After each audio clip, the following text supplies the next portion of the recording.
We'll open our Bibles once again to Mark chapter 13 and read verses 33 through 37. மறுபடியுமாக நாம் நம்முடைய வேதங்களை திறந்து மார்க் 13ஆம் அதிகாரம் 33ஆம் வசனத்திலிருந்து 37ஆம் வசனம் வரைக்கும் வாசிப்போம்.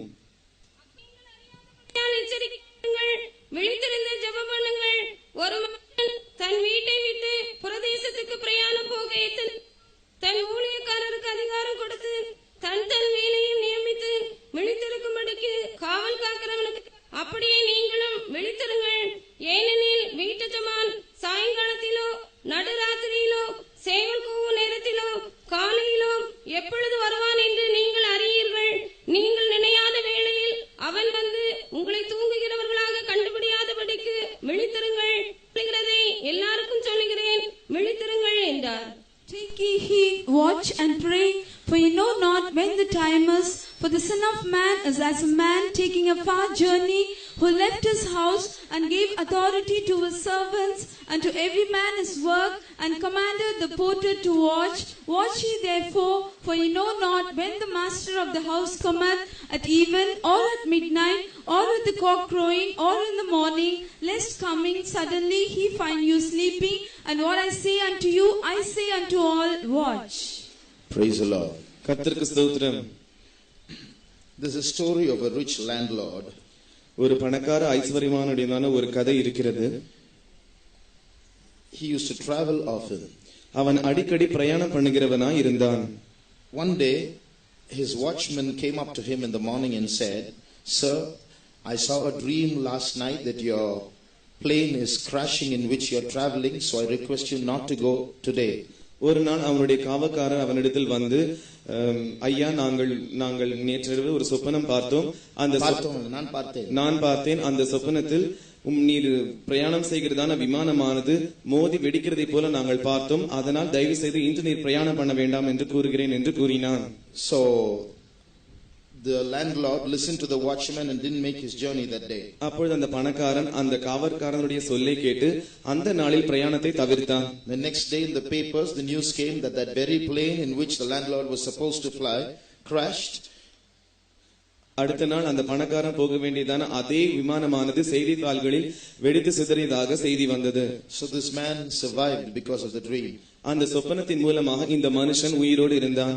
So as a reward for the watchman in gratitude, the landlord gave him 10,000 rupees. எனவே அந்த காவற்காரனுக்கு நன்றி செலுத்தும் விதமாக அந்த பணக்காரன் அவனுக்கு பிரதிபலனாக 10,000 ரூபாய் கொடுத்தார். And after that he sacked him and sent him home. அதற்கு பிறகு he sacked him, removed him from his job and sent him home. அதற்கு பிறகு அவனுடைய வேலையை அவனை விட்டு ராஜினாமா செய்துவிட்டு அவனை வேலையை விட்டு அந்த பணக்காரன் அனுப்பிவிட்டார். So you may ask, why did he sack him? அவர் ஏன் இப்படி வேலையை விட்டு அனுப்பிவிட்டார் என்று நீங்கள் கேட்கலாம். Because a watchman is not supposed to see dreams. ஏனென்றால் ஒரு காவற்காரர் சொப்பனம் பார்க்க வேண்டியவர் அல்ல. He is supposed to be sitting up and watching for thieves, not to be seeing dreams. அவன் திருடன் வருகிறார்களா என்று உட்கார்ந்து விழித்திருக்க வேண்டும், சொப்பனம் பார்க்க கூடாது. Thank God he saw a good dream, but that's not his job. அவன் நல்ல சொப்பனத்தை தான் பார்த்தான், கர்த்தருக்கு நன்றி. ஆனால் அது அவனுடைய வேலை அல்ல. Well, we can sleep in the night, but our spirit should be awake, is what the Bible says. நாமும் கூட ராத்திரி வேளைகளில் தூங்குகிறவர்களாய் இருக்கலாம், ஆனால் நம்முடைய ஆவியோ விழித்திருக்க வேண்டியதாய் இருக்கிறது. We have all in a sense been called to be watchmen. நாம் யாவரும் ஒரு அர்த்தத்தில் காவற்காரர்களாய் இருக்க வேண்டும் என்பதற்காய் அழைக்கப்பட்டிருக்கிறோம். Let's read verse 35 again. மறுபடியும் 35ஆம் வசனத்தை நாம் வாசிப்போம். It says, you don't know when the master of the house will come. He may come at evening, he may come at midnight, he may come at cockcrow, he may come in the morning. அந்த வசனம் எப்படி கூறுகிறது? ஏனெனில் வீட்டு எஜமான் சாயங்காலத்திலோ நடுராத்திரியிலோ சேவல் கூவும் நேரத்திலோ காலையிலோ எப்பொழுது வருவான் என்று நீங்கள் அறியீர்கள். You see, there is a transition from evening to morning. Evening, then midnight, then early morning, then morning. இங்கு இந்த வேளையானது சாயங்காலத்திலிருந்து ஆரம்பிக்கிறது. சாயங்காலம், நடுராத்திரி, காலை நேரம். So it spans a night time.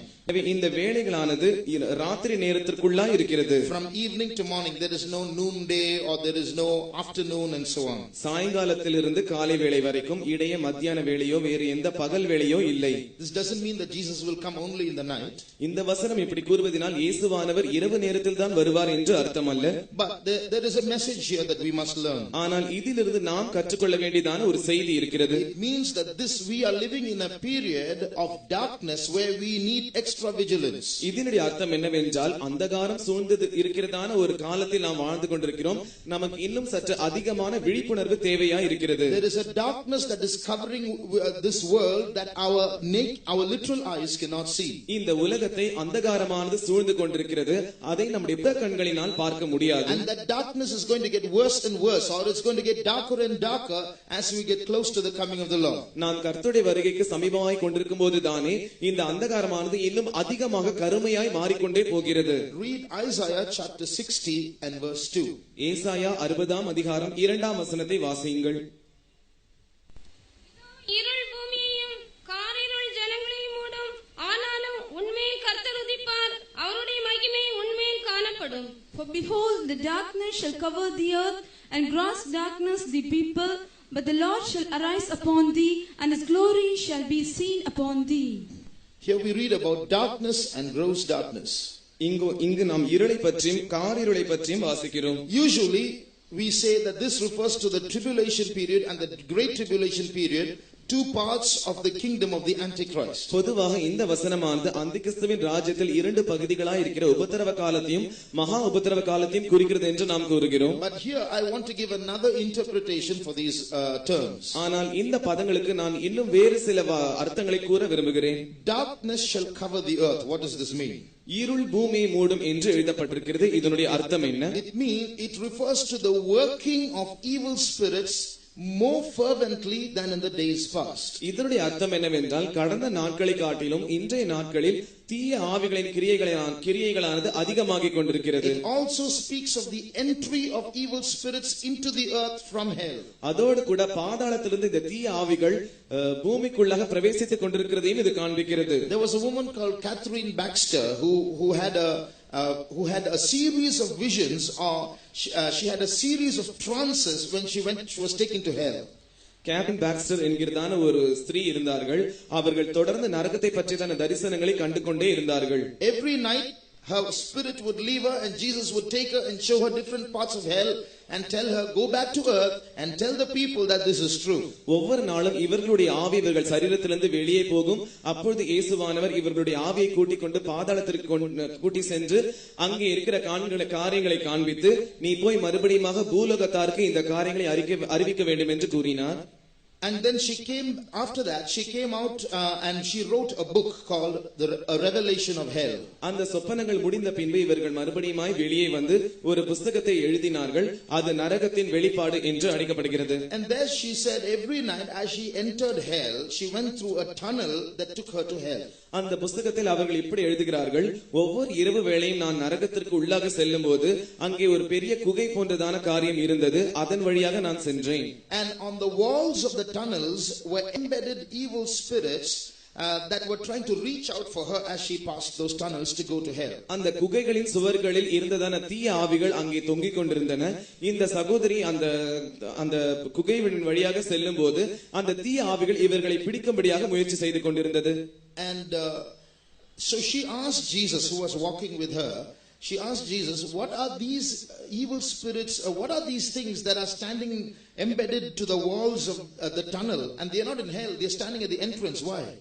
இந்த சகோதரி இவர்கள் அந்த குகையின் வழியாக போகும்போது இந்த தீய ஆவிகள் இவர்களை பிடிக்க முயற்சிக்கிறதை கண்டபோது இயேசுவானவர் அவர்களோடு கூட இருந்தார். எனவே இந்த சகோதரி அந்த இயேசுவானவரை பார்த்து, ஏன் இந்த தீய ஆவிகள் நாம் நுழைவதற்கு முன்பாகவே நம்மை கவர்ந்து இழுக்கும்படியாய் முயற்சிக்கிறது என்று கேட்டார்கள். Why are they standing in the entrance and not in hell? இவைகள் ஏன் நரகத்தின் வாசலிலே நின்று கொண்டிருக்கிறது, உள்ளே காணப்படாமல்?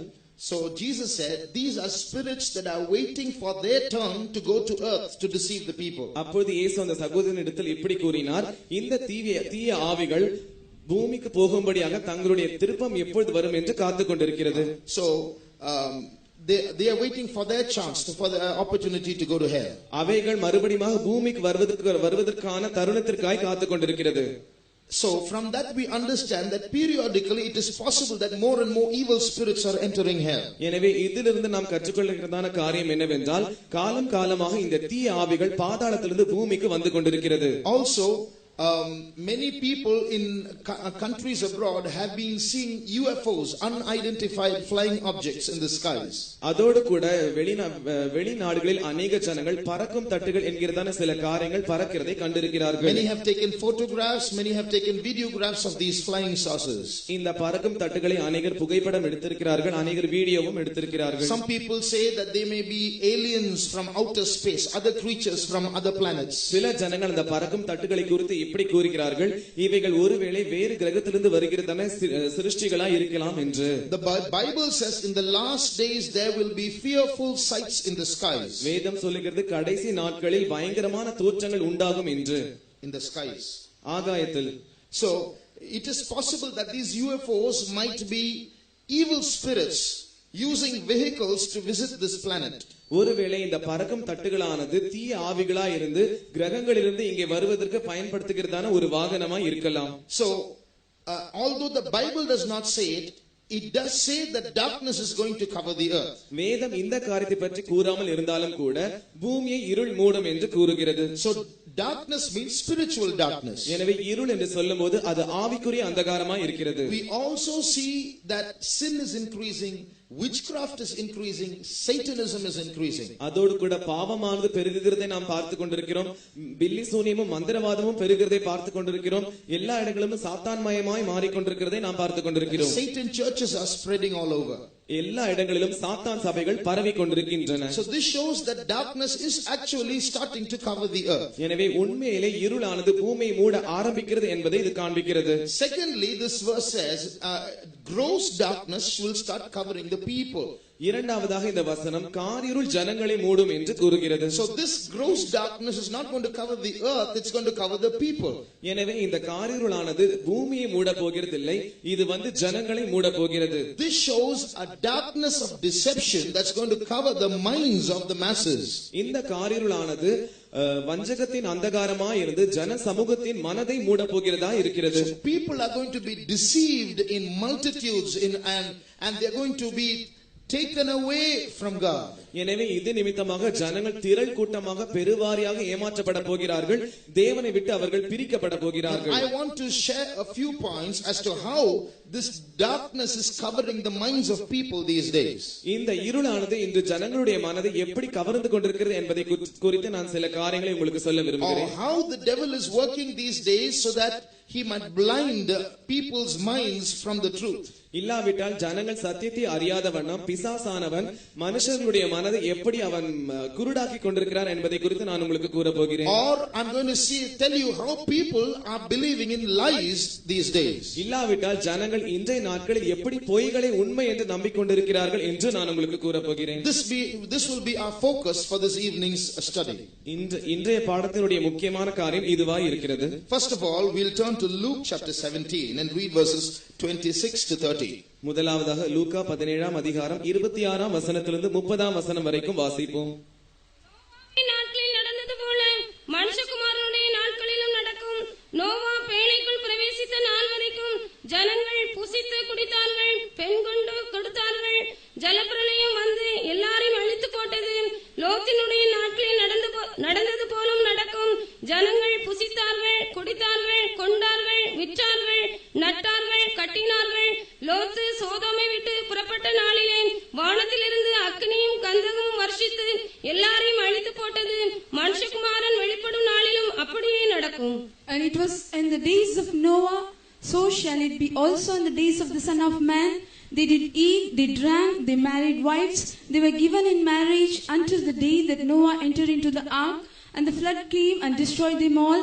Likewise also, as it was in the days of Lot, they did eat, they drank, they bought, they sold, they planted, they builded. But the same day that Lot went out of Sodom, it rained fire and brimstone from heaven and destroyed them all. Even thus shall it be in the day when the Son of Man is revealed. Here we read of two occasions when judgment came, one on the whole world, the other on a city. இங்கு நியாய தீர்ப்புகள் வந்ததான இரண்டு சந்தர்ப்பங்களை குறித்து படிக்கிறோம். ஒரு நியாய தீர்ப்பு முழு பூமியின் மேலும் வந்தது. அடுத்த நியாய தீர்ப்பு ஒரு குறிப்பிட்ட பட்டணத்தின் மேல் இறங்கினது. One judgment was by a global flood, the other judgment was by fire on the city. ஒரு நியாய தீர்ப்பானது உலகம் முழுவதும் வந்ததான வெள்ளமாய் இருந்தது. அடுத்த நியாய தீர்ப்பு ஒரு குறிப்பிட்ட பட்டணத்தின் மேல் இறங்கினதான அக்கினியாய் இருந்தது. Jesus pointing to these two incidents says the very same situation that prevailed in the earth before the flood and the situation that prevailed in that city of Sodom before the fire is the same situation that will prevail in the last days before Jesus comes. இயேசுவானவர் இந்த இரண்டு சந்தர்ப்பங்களை மேற்கோளாக கூறி இந்த வெள்ளம் வருவதற்கு முன்பாக இந்த பூமியில் எப்படிப்பட்ட சூழ்நிலை காணப்பட்டதோ அதை போலவும் இந்த பட்டணத்தின் மேல் அக்கினியானது எப்படி இறங்குவதற்கு முன்பாக சூழ்நிலை எப்படி இருந்ததோ அதை போலவும் மனுஷகுமாரனுடைய நாட்களிலும் அதே சூழ்நிலைகள் காணப்படும் என்று கூறினார். And what those signs are, Jesus enunciates. அதற்குரியதான அடையாளங்கள் என்னவென்று இயேசு தொடர்ந்து கூறுகிறார். But look at those signs, they are quite funny. ஆனால் இங்கே இருக்கிறதான அந்த அடையாளங்களை பாருங்கள், இவைகள் சற்று வேடிக்கையாய் இருக்கிறது. Before the days of Noah and before the days of Lot, what were the people doing?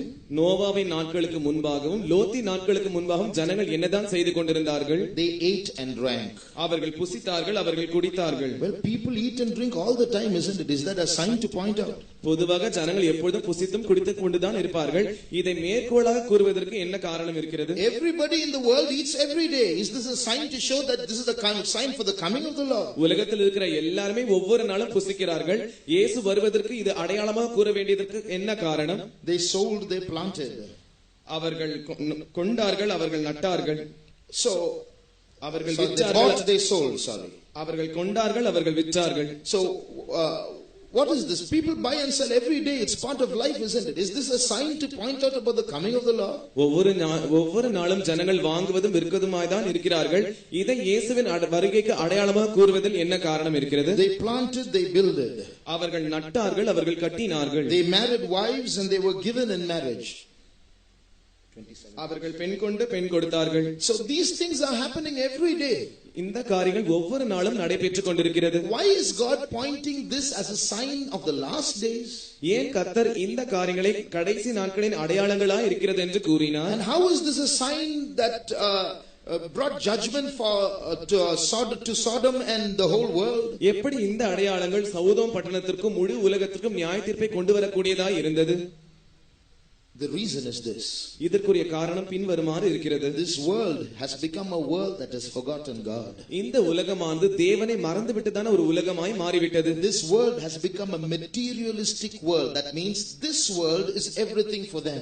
இந்த உலகமானது பொருள் சம்பந்தமான தேவை அடிப்படையாய் கொண்டிருக்கிற உலகமாய் இருக்கிறது.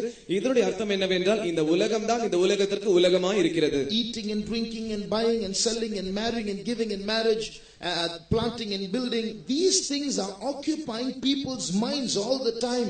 This is their burden, this is their excitement, this is their conversation. புசிப்பதும் குடிப்பதும் நடுவதும் வாங்குவதும் விற்பதும் நடுவதும் கட்டுவதும் பெண் கொள்வதும் பெண் கொடுப்பதுமே இன்றைய நாட்களில் ஜனங்களுக்கு முக்கியமான வேலையா இருக்கிறது. இதுதான் அவர்களுடைய முக்கியமான சம்பாஷணையா இருக்கிறது. இந்த காரியங்கள் தான் அவர்களுக்கு மிகவும் பரவசம் தரக்கூடியதா இருக்கிறது. But this is always happening all the time in the world. ஆனால் இந்த காரியங்கள் எப்பொழுதுமே உலகத்தில் சம்பவிக்கக்கூடியவைகள். Why is this a sign of the last days? ஆனால் இவைகள் ஏன் கடைசி நாட்களின் அடையாளங்களாய் இருக்கிறது? Because this thing that's happening in the world is beginning to happen in the church as well. ஏனென்றால் இந்த காரியங்களானது உலகத்தில் சம்பவிக்க ஆரம்பிக்க போகிறது. ஆனால் அதற்கு முன்பாக அது சபையில் நுழைந்து ஆரம்பித்து விட்டது. Jesus said, seek ye first the kingdom of God and his righteousness, these things will be added unto you. முதலாவது தேவனுடைய ராஜ்யத்தையும் அவர் நீதியையும் தேடுங்கள், அப்பொழுது இவைகள் எல்லாம் உங்களுக்கு கூட கொடுக்கப்படும் என்று இயேசு தாமே கூறியிருக்கிறார். Saint Paul said, set your affection on things above, not on things on the earth. பரிசுத்த பவுல் இப்படி கூறுகிறார், பூமியில் உள்ளவைகளை அல்ல மேலானவைகளே நாடுங்கள் என்று. So these instructions means Christians' minds should not be on the things of this world. எனவே இந்த புத்திமதிகளின் மூலமாக கிறிஸ்தவ உலகத்தின் மனதானது இந்த உலகத்தின் மேல் இருக்க கூடாது. All our minds should be up there in heaven. நாம் யாவருடைய மனதும் மேலே இருக்கிற பரலோகத்தின் மேல் பதிந்திருக்க வேண்டும். Read Philippians 3:20. பிலிப்பியர் 3ஆம் அதிகாரம் 20ஆம் வசனத்தை வாசியுங்கள். நம்முடைய குடியிருப்பு பரலோகத்தில் இருக்கிறது, அங்கே இருந்து கர்த்தராய் இருக்கிற இயேசு கிறிஸ்து என்னும் இரட்சகர் வரை எதிர்பார்த்து கொண்டிருக்கிறோம். For our conversation is in heaven, from whence also we look for the Savior, the Lord Jesus Christ. What does this verse say? இந்த வசனம் என்ன சொல்லுகிறது? Our habitation is in heaven. நம்முடைய குடியிருப்பு பரலோகத்தில் இருக்கிறது. Our address is not Trichy, it's heaven. நம்முடைய முகவரி திருச்சி அல்ல, அது பரலோகம். And from there we are looking for Jesus. அங்கே இருந்து நாம் இயேசுவை பார்த்து கொண்டிருக்கிறோம். What does this mean? இது என்ன அர்த்தம்? Our minds, our hearts, our spirits, our conversation, our excitement, our happiness, our expectations should all be in heaven. Only our body is on earth. நம்முடைய மனதும் நம்முடைய இருதயமும் நம்முடைய ஆவியும் நம்முடைய சம்பாஷணையும் நம்முடைய குடியிருப்பும் நம்முடைய எதிர்பார்ப்பும் நம்முடைய பரவசமும் இவைகள் எல்லாம் பரலோகத்தில் தான் இருக்க வேண்டும். நம்முடைய உடலாகிய சரீரம் மாத்திரம் தான் பூமியில் இருக்க வேண்டும். But today that is not the case amongst the children of God. Children of God have become earthly minded. All their burdens are earthly all the time, and that is the sign of the last days. ஆனால் இன்றைய நாட்களில் கிறிஸ்தவ ஜனங்களுடைய மனது என்னவென்றால் எப்பொழுதுமே அவர்கள் உலகத்திற்குரியவர்களாய் இருக்கிறார்கள். எப்பொழுதுமே பூமிக்குரிய காரியங்களை தேடிக்கொண்டிருக்கிறார்கள். அதுவே அவர்கள் மனதின் மையமாய் இருக்கிறது. That is the sign of the last days. அது கடைசி நாட்களின் அடையாளமாய் இருக்கிறது. And that is the darkness that is covering people's minds today. இவைகள் தான் இருளாக இருந்து கொண்டு மனுஷர்களுடைய மனதை மூடிக்கொண்டிருக்கிறது. So people are not able to think of those things above. எனவே ஜனங்களால் மேலே இருக்கிறதான காரியங்களை குறித்து யோசித்து பார்க்க முடிகிறதில்லை. This particular thing is what I say everywhere wherever I go. நான் எங்கே எல்லாம் போகிறேனோ இந்த குறிப்பிட்ட காரியத்தை நான் எப்பொழுதுமே சொல்வது வழக்கம். The psalmist says, my soul cleaveth to the dust. சங்கீதக்காரன் எப்படி கூறுகிறார்? என்னுடைய ஆத்மா மண்ணோடு ஒட்டி கொண்டிருக்கிறது என்று. It's not his body, it's his soul that is sticking to the dust. அவருடைய சரீரம் என்று அவர் கூறவில்லை, அவருடைய ஆத்மா மண்ணோடு ஒட்டி கொண்டிருக்கிறது என்று கூறுகிறார். So just like there is a gravitational force pulling our bodies onto the earth, there is a force of darkness pulling our souls onto the earth. எப்படி புவியீர்ப்பு விசையானது நம்முடைய சரீரத்தை இந்த பூமியின் மேல் இழுக்கிறதோ அதே போல நம்முடைய ஆத்மாவையும் கூட இழுக்கிறதான ஒரு வல்லமை இங்கே இருக்கிறது. Suppose this is iron. உதாரணமாக இது இரும்பு என்று வைத்துக் கொள்ளுங்கள். Suppose this is a magnet. உதாரணமாக இது காந்தகம் என்று வைத்துக் கொள்ளுங்கள். When I bring this close to the magnet, it should go and stick. நான் அந்த காந்தகத்தோடு கூட அந்த இரும்பை ஒட்ட வைத்து அருகில் எடுத்துக்கொண்டு வரும்போது அது உடனே ஒட்டிவிட வேண்டும். But suppose it does not stick, it means something is wrong with this.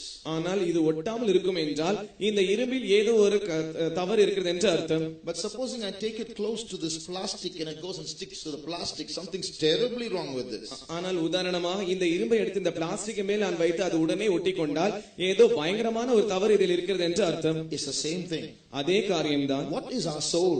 நம்முடைய ஆத்மா என்றால் என்ன? God breathed into man's nostrils the breath of life and man became a living soul. தேவன் மனுஷனுடைய நாசியிலே ஜீவ சுவாசத்தை ஊதினார், அப்பொழுது மனுஷன் ஜீவ ஆத்மாவானான். Our soul is the breath of God, it is part of God. நம்முடைய ஆத்மா தேவனுடைய சுவாசமாய் இருக்கிறது, அது தேவனுடைய பகுதியாய் இருக்கிறது. So what should the soul do? அப்படியாக இருக்கும் என்றால் ஆத்மா என்ன செய்ய வேண்டும்? Like iron is attracted to a magnet, the soul should leap for God. எப்படி இரும்பானது காந்தகத்தை பார்த்தால் ஒட்டிக்கொள்ளுகிறதோ அதே போல இந்த ஆத்மா தேவனை பார்க்கும்போது குதித்து ஓட வேண்டும். So every human being from their birth, from the time they have knowledge, from the time their emotions are awake, from that time their soul should be leaping for God. எனவே ஒவ்வொரு மனுஷ பிறவியும் ஒரு குறிப்பிட்ட வயது வந்த பிறகு அவர்களுக்கு விவரம் தெரிந்த பிறகு அவர்களுடைய உணர்ச்சிகள் அவர்களுக்கு தெரிய வரும்போது அதிலிருந்து அவர்களுடைய காரியங்கள் யாவும் தேவனை நோக்கி இருக்க வேண்டும், தேவனை பார்த்து போக வேண்டும். But that's not happening. ஆனால் அதுவோ நடக்கிறதில்லை. Something's gone wrong. ஏதோ ஒரு தவறு நடந்து விட்டது. On the other hand, this soul that ought to leap for God is leaping for other things. ஆனால் மற்றொரு பக்கத்தில் தேவனை நோக்கி போக வேண்டியதான இந்த ஆத்துமா அதை விட்டுவிட்டு வேறு காரியங்களை நோக்கி வேறு திசையில் போகிறது. It's excited about new houses, new lands, it's excited about promotion, it's excited about a lot of money, it's excited about new clothes, it's excited about new furniture, it's excited about new friends and so many other things except God. Something's terribly wrong. இந்த ஆத்மாவானது ஒரு புதிய வீட்டை பார்த்தால் பரவசம் அடைகிறது, ஒரு புதிய நிலங்களை பார்த்தால் பரவசம் அடைகிறது, பதவி உயர்வுகளை கண்டால் பரவசம் அடைகிறது, புதிய சொத்துக்களை வாங்கினால் பரவசம் அடைகிறது, புதிய நகைகளை வாங்கினால் பரவசம் அடைகிறது, புதிய வஸ்திரங்களை வாங்கினால் பரவசம் அடைகிறது. ஆனால் தேவனை விட்டுவிட்டு அது வேறு எங்கேயோ போய்விடுகிறது. ஒரு பெரிய தவறு இந்த ஆத்மாவில் ஏற்பட்டிருக்கிறது. Man, do you know all these things that we are seeking after is only temporary? மனுஷனே, நாம் இதுவரைக்கும் தேடிக்கொண்டிருக்கிறதான இத்தனை காரியங்களும் தற்காலிகமானவைகள் என்று நீ இன்னும் அறியவில்லையா? What has gone wrong with our soul? நம்முடைய ஆத்மாவில் என்ன தவறாகி விட்டது? The answer is in one word. இதற்குரிய பதில் ஒரே ஒரு வார்த்தையில் இருக்கிறது. Sin. பாவம். Sin has corrupted our soul, has diverted us from the true God, and we are going after earthly, mundane things, and this is increasing even in the church in the last days. பாவமானது நம்முடைய ஆத்மாவை கெடுத்து விட்டது. இந்த பாவமானது தேவனை நோக்கி நாம் போகாதபடிக்கு நம்மை திசை திருப்பி இருக்கிறது. இதே நிமித்தமாக சபையாரும் கூட அற்பமான காரியங்களை தேடும்படியாக இந்த பாவம் ஜனங்களை மாற்றிவிட்டது. God is love. தேவன் அன்பாகவே இருக்கிறார். He shows love and he wants love. அவர் அன்பை காண்பிக்கிறார், அன்பை எதிர்பார்க்கிறார். And that's why he made man to show love and to get love. அதற்காக தான் அவர் மனுஷனை உண்டாக்கினார். மனுஷன் மேல் அன்பு செலுத்த வேண்டும். மனுஷன் மறுபடியும் தேவன் பேரில் அன்பு காட்ட வேண்டும். But he showed the love, he has not got the love. ஆனால் தேவனானவர் அன்பை காட்டினார், ஆனால் மறுபடியும் அன்பையோ பெற்றுக்கொள்ளவில்லை. And his church, his children whom he has brought to his fold to love him are now loving other things and going to him for those other things. அவருடைய சபையும் அவருடைய சொந்த ஜனங்களுமாய் இருக்கிறவர்கள் அவரை நேசிக்காமல் உலக காரியங்களை பெற்றுக்கொள்ளும்படியாக மாத்திரம் அவரிடத்தில் போகிறவர்களாய் இருக்கிறார்கள். This is a sign of the last days. இது கடைசி நாட்களில் இருக்கிறதான ஒரு அடையாளமாய் இருக்கிறது. When we turn to the book of Psalms, நாம் சங்கீதத்திற்கு நம்முடைய வேதங்களை திருப்பும்போது Psalm 44, read the last two verses. 44ஆம் சங்கீதம் கடைசி 2 வசனங்களை வாசிப்போம். எங்கள் ஆத்துமா புழுதி மட்டும் தாழ்ந்திருக்கிறது, எங்கள் வயிறு தரையோடு ஒட்டி இருக்கிறது. எங்களுக்கு ஒத்தாசையாக எழுந்தருளும், உம்முடைய கிருபை நிமித்தம் எங்களை மீட்டு விடும். For our soul is bowed down to the dust, our belly cleaveth unto the earth. Arise for our help and redeem us for thy mercy's sake. Here's a man sitting face down on the floor, lying face down on the floor. இங்கே ஒரு மனுஷன் தரையில் குப்புறப்படுத்திருக்கிறார். And his soul is sticking to the dust as well. அவனுடைய ஆத்மா புழுதியோடு கூட ஒட்டிக்கொண்டிருக்கிறது. And he's not able to get up, and that's why he's saying, arise O God and help us. அவனால் எழுந்திருக்க முடியவில்லை. அதனால் தான் அவன் தேவனை பார்த்து எங்களுக்கு ஒத்தாசையாக எழுந்தருளும் ஆண்டவரே என்று கேட்கிறான். And he says, Lord, redeem me for your mercy's sake. ஆண்டவரே உம்முடைய கிருபையின் நிமித்தம் என்னை மீட்டு விடும். So he needs a redemption.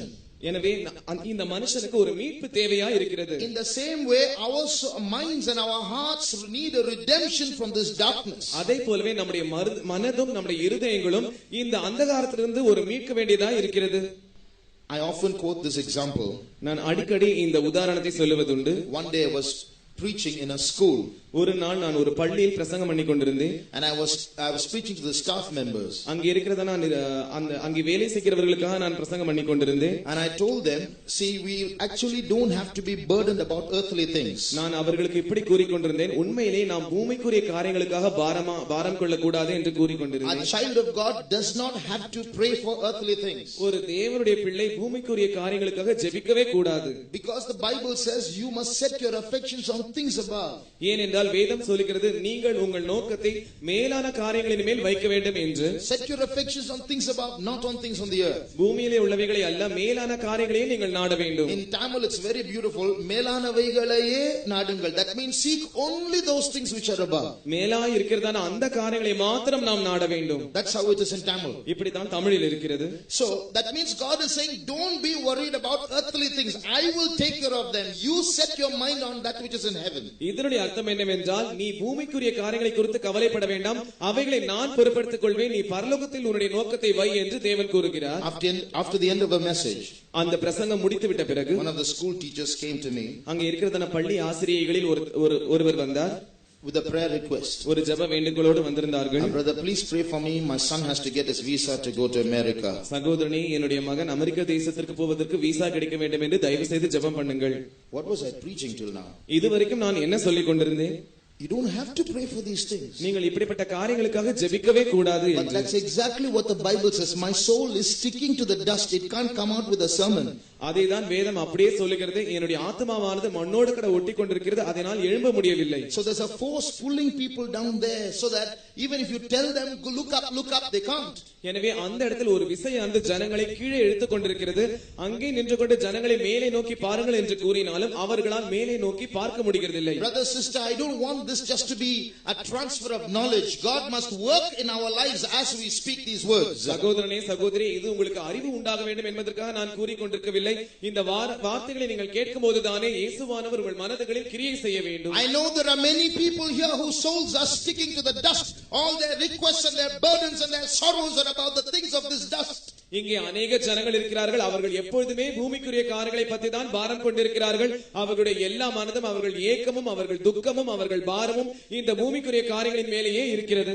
The signs of the last days is not somewhere out there or somewhere up there. It's right inside us. கடைசி நாட்களில் இருக்கிறதான அடையாளங்கள் வெளியேவோ இல்லாவிட்டால் புறம்பேவோ இல்லை, அது மேலே எங்கேயோ இல்லை, அது நமக்குள்ளே தான் காணப்படுகிறது. So as the psalmist cried out, we also need a redemption. எனவே சங்கீதக்காரன் எப்படி கதறுகிறானோ அதே போல நமக்கும் கூட ஒரு மீட்பு அவசியமாய் இருக்கிறது. Darkness should not cover your mind and mine.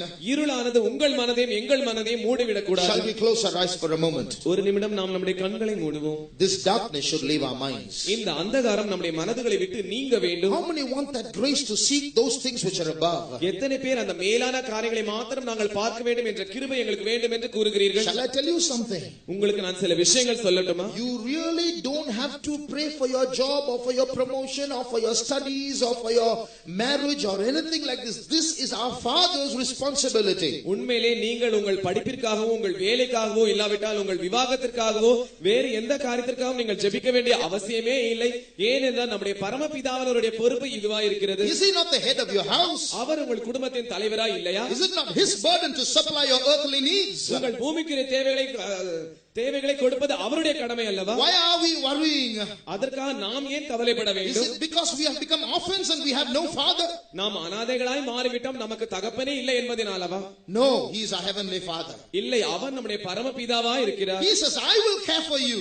நான் உங்களுக்காக கவலைப்படுகிறேன் என்று அவர் கூறுகிறார். How many want deliverance from earthly worries? Put up your hands. எத்தனை பேருக்கு பூமிக்குரிய கவலைகளிலிருந்து விடுதலை வேண்டும்? உங்கள் கரங்களை உயர்த்துங்கள். How many want a grace to seek only those things which are above? Put up your hands. மேலான காரியங்களை மாத்திரம் நாங்கள் நாட வேண்டும் என்று விரும்புகிற எத்தனை பேர் நீங்கள் உங்கள் கரங்களை உயர்த்துங்கள். Today as these words are spoken, our redeemer is in our midst. இன்று இந்த வார்த்தைகள் பேசப்படும்போது தானே நம்முடைய மீட்பர் நம்முடைய மத்தியில் இருக்கிறார். And he is going to do a work of redemption in our minds and in our hearts. அவர் நம்முடைய மனதுகளிலும் இருதயங்களிலும் ஒரு மீட்பின் வேலையை செய்ய போகிறார். Right now as we praise God, some souls that are sticking to the dust are going to rise up from the dust. இப்பொழுது தானே நாம் தேவனை துதிக்கும்போது சில ஆத்துமாக்கள் மண்ணோடு ஒட்டிக்கொண்டிருக்கிறது, அது மேலே எழும்ப போகிறது. Let us start praising God. நாம் தேவனை துதிக்க ஆரம்பிப்போம். As we praise God, God is going to work a deliverance in our hearts. நாம் தேவனை துதிக்க ஆரம்பிக்கும்போது தானே தேவன் நம்முடைய ஆத்துமாவிலும் இருதயத்திலும் ஒரு விடுவிக்கிற வேலையை செய்வார். Let's lift up our voices and praise God. நாம் நம்முடைய சத்தத்தை உயர்த்தி தேவனை துதிப்போம். Our redeemer is in our midst. நம்முடைய மீட்பர் நம்முடைய மத்தியில் இருக்கிறார். Let's praise our redeemer. நம்முடைய மீட்பரை நாம் துதிப்போம்.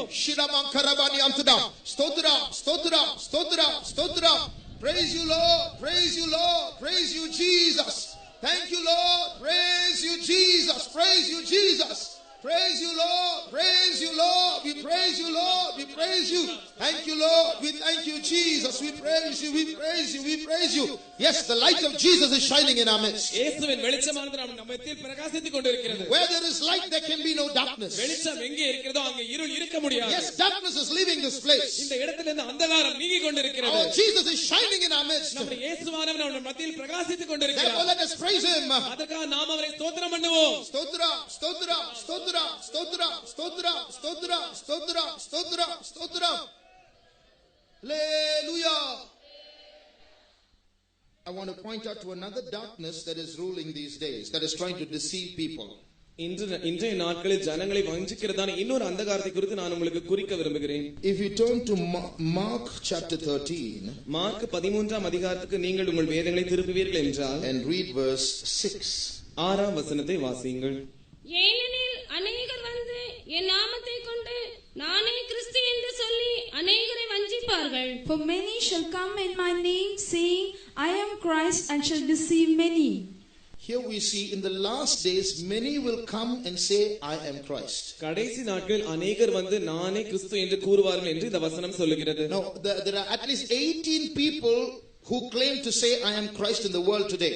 இன்று உலகத்தில் குறைந்தபட்சம் 18 பேர் நான் தான் கிறிஸ்து என்று சொல்லுகிற ஜனங்கள் இருக்கிறார்கள். Now here is a photo of a man. இங்கே ஒரு மனிதனுடைய புகைப்படம் இருக்கிறது. Is one of those popular people today who say I am Christ. இன்றைய நாட்களில் பிரபலமான மனுஷர்களில் இவனும் ஒருவன். இவன் தான் கிறிஸ்து என்று கூறுகிறான். His name is Jose Luis. இவனுடைய பெயர் Jose Luis. He's a Spanish man. இவன் ஒரு ஸ்பெயின் நாட்டை சேர்ந்ததான மனுஷன். He was a Pentecostal pastor once. ஒரு காலத்தில் இவர் ஒரு பெந்தேகோஸ்தே போதகராய் இருந்தார். Now he's become the founder of a a new church. இப்பொழுது இவர் புதிய சபையினுடைய ஸ்தாபகராய் இருக்கிறார். Church is called Growing in Grace International Ministries. அந்த சபையினுடைய பெயர் கிருபையில் வளர்கிறதான சர்வதேசிய ஊழியம் என்று அழைக்கப்படுகிறது. He claims to have followers in about 35 countries. இவரை பின்பற்றுகிறவர்கள் 35 நாடுகளில் இருக்கிறார்கள். And he is running about 287 radio programs. 287 radio நிகழ்ச்சிகளை இவர் நடத்தி கொண்டிருக்கிறார். And there is a 24-hour TV network that his church is running in the Spanish language. Spain மொழியில் இவருடைய காரியங்களை பற்றியதான நிகழ்ச்சிகள் 24 மணி நேரமும் தொலைக்காட்சியில் ஒளிபரப்பப்பட்டுக் கொண்டிருக்கிறது.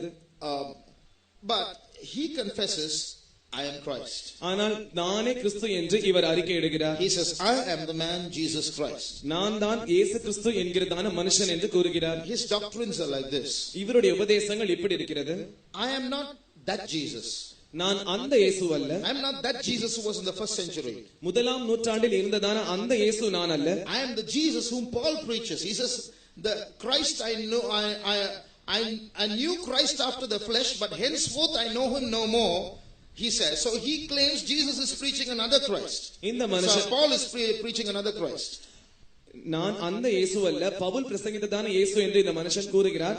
ஏனென்றால் பவுல் ஒரு வசனத்தில் இது முதற்கொண்டு நாங்கள் கிறிஸ்துவை மாம்சத்தின்படி அறியோம் என்று கூறுகிறதான அந்த வசனத்தில் பவுல் இப்படி கூறுகிறதனால் இந்த பவுலானவர் இன்னொரு இயேசுவை பற்றி கூறுகிறார் என்று இந்த வசனம் கூறுகிறது என்று இந்த மனுஷன் கூறி அந்த இயேசு நான் என்று இவர் கூறுகிறார். So he says, my coming into this world is the second coming. இவர் சொல்லுகிறார், இந்த உலகத்தில் நான் வந்ததான என்னுடைய பிரவேசமானது இரண்டாம் வருகை என்று அழைக்கப்படுகிறது. He was born on April 22nd and his followers are celebrating Christmas on April 22nd. இவருடைய பிறந்த நாள் ஏப்ரல் 22ஆம் தேதி. இவரை பின்பற்றுகிறவர்கள் அதை தான் கிறிஸ்துமஸ் தினமாய் கொண்டாடுகிறார்கள். In his childhood he has gone to prison. இவர் சிறிய வயதில் சிறைச்சாலைக்கு சென்றிருக்கிறார். But now he has become a pastor. He is preaching I am Christ and his doctrines are there's no hell, there's no devil, there's no sin. You follow me, that's enough. இப்பொழுது இவர் தாமே கிறிஸ்து என்று கூறுகிறார். ஒரு சபையும் நடத்தி கொண்டிருக்கிறார். இவருடைய உபதேசங்கள் பாவம் என்று ஒன்று இல்லை, பாதாளம் என்கிறதான காரியம் இல்லை என்று இவர் பிசாசு என்கிறதான ஒரு காரியம் இல்லை என்று இவர் கூறுகிறார். You follow me, we'll all go to heaven. எனவே நீங்கள் என்னை பின்பற்றுங்கள், நாம் யாவரும் பரலோகத்திற்கு செல்லலாம். But when he and his followers go to heaven, I think they're going to find it very hot out there. அவர்களும் அவரை பின்பற்றுகிறவர்களும் பரலோகத்திற்கு போகும்போது மிகவும் அனல் நிறைந்த உஷ்ணமான தகிக்கிற இடத்திற்கு தான் போவார்கள் என்று நான் நினைக்கிறேன். Now he was interviewed on television. ஒரு நாள் இவரை ஒரு பேட்டி கண்டார்கள் தொலைக்காட்சியில். So they said, do you perform miracles? Jesus performed miracles. இயேசுவானவர் அற்புதங்களை செய்தார், நீர் அற்புதங்களை செய்கிறீரா என்று கேட்கப்பட்டது. He said, no, I don't need to perform miracles. இல்லை, நான் அற்புதங்களை செய்ய வேண்டிய அவசியம் இல்லை என்று அவர் கூறினார். My evidence is the way my church is spreading, that shows that I am Christ. என்னுடைய சபையானது பரவி வளர்ந்து கொண்டிருக்கிறது, இதுவே நான் கிறிஸ்து என்பதற்கு அத்தாட்சியாய் இருக்கிறது. And he was asked another question in an interview. அந்த பேட்டியில் இவரிடத்தில் இன்னொரு கேள்வி கேட்கப்பட்டது. People are donating thousands and thousands of dollars for him. ஜனங்கள் அவருக்கென்று ஆயிரக்கணக்கான டாலர்களை வழங்கிக் கொண்டிருக்கிறார்கள். Not only is he saying he is Christ, people also acknowledge him as Christ. இவர் மாத்திரம் தான் கிறிஸ்து என்று சொல்லுகிறதில்லை, இவரை பின்பற்றுகிறதான ஜனங்களும் இவரே கிறிஸ்து என்று கூறுகிறார்கள். So using his, he's heaping all his money for himself. இவருக்கு வருகிறதான அத்தனை பணத்தையும் இவர் தமக்காகவே குவித்து வைத்துக் கொண்டிருக்கிறார். So they asked him. எனவே அவர்கள் அவரை பார்த்து கேட்டார்கள். Jesus had a love for the poor. Jesus himself lived a poor life. இயேசு ஏழைகளின் மேல் பாசம் இருக்கிறவராய் இருந்தார். அவர் தாமே ஒரு ஏழை மனிதனாய் வாழ்ந்தார். But you seem to be living a very luxurious life. ஆனால் நீர் ஒரு ஆடம்பரமான சொகுசான வாழ்க்கை வாழ்ந்து கொண்டிருக்கிறீர். Why don't you help the poor with your donations? நீர் ஏன் உமக்கு வருகிற the donations that come to you? நீர் ஏன் உமக்கு வருகிறதான நன்கொடைகளை வைத்து அதை ஏழைகளுக்கு வழங்க கூடாது? So his answer was, people are loving me and giving me money. Why should I give it to others? எனவே அவர் அதற்கு என்ன பதில் கூறினார் என்றால், ஜனங்கள் என்னை நேசித்து எனக்கு பணம் கொடுக்கிறார்கள், அதையே நான் மற்றவர்களுக்கு கொடுக்க வேண்டும். Now when you come to his life, நாம் அவருடைய வாழ்க்கையை பற்றி பார்க்கும்போது, when you look at the kind of life he is living, அவர் வாழ்கிறதான முறையை பற்றி நாம் பார்க்கும்போது, there's another picture here showing him. அவரை பற்றி காட்டுகிறதான இன்னொரு புகைப்படம் இருக்கிறது. He is sitting in a bar. இவர் ஒரு மதுபான விடுதியில் உட்கார்ந்து கொண்டிருக்கிறார். And he is having liquor in his hand. இவருடைய கரத்தில் மதுபானம் இருக்கிறது. And there on his shirt on the left side is 666 written there. அங்கே அவர் அணிந்திருக்கிறதான சட்டையின் இடது பக்கத்தில் 666 என்கிறதான எண் எழுதப்பட்டிருக்கிறது. He is sitting in a bar. இவர் ஒரு மதுபான விடுதியில் உட்கார்ந்து கொண்டிருக்கிறார். He smokes.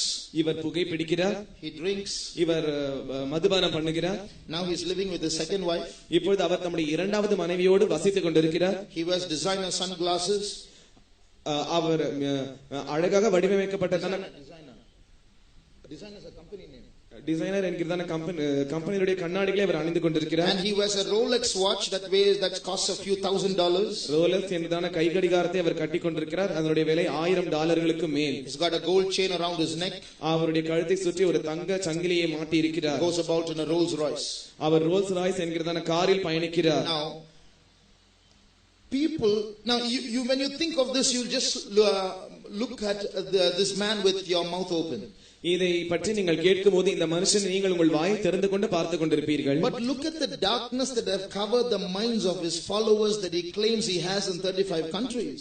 ஆனால் இவரை பின்பற்றுகிறவர்களுடைய மனதை எப்படி அந்தகாரம் சூழ்ந்திருக்கிறது என்று பாருங்கள். அவர்கள் 35 நாடுகளில் இருக்கிறார்கள். They know he smokes, they know he drinks, they know he's living with a second wife, but they say he's Christ. இவர் மதுபானம் பண்ணுகிறார் என்று அவர்கள் அறிந்திருக்கிறார்கள். புகைப்பிடிக்கிறவர் என்று அறிந்திருக்கிறார்கள். இரண்டாம் மனைவியோடு வாழ்ந்து கொண்டிருக்கிறார் என்று அறிந்திருக்கிறார்கள். இத்தனை காரியங்களை அறிந்தும் அவரே கிறிஸ்து என்று இந்த ஜனங்கள் கூறுகிறார்கள். This is darkness. இதுதான் அந்தகாரம், இருள் என்று அழைக்கப்படுகிறது. When we read 2 Timothy chapter 4 verse 3.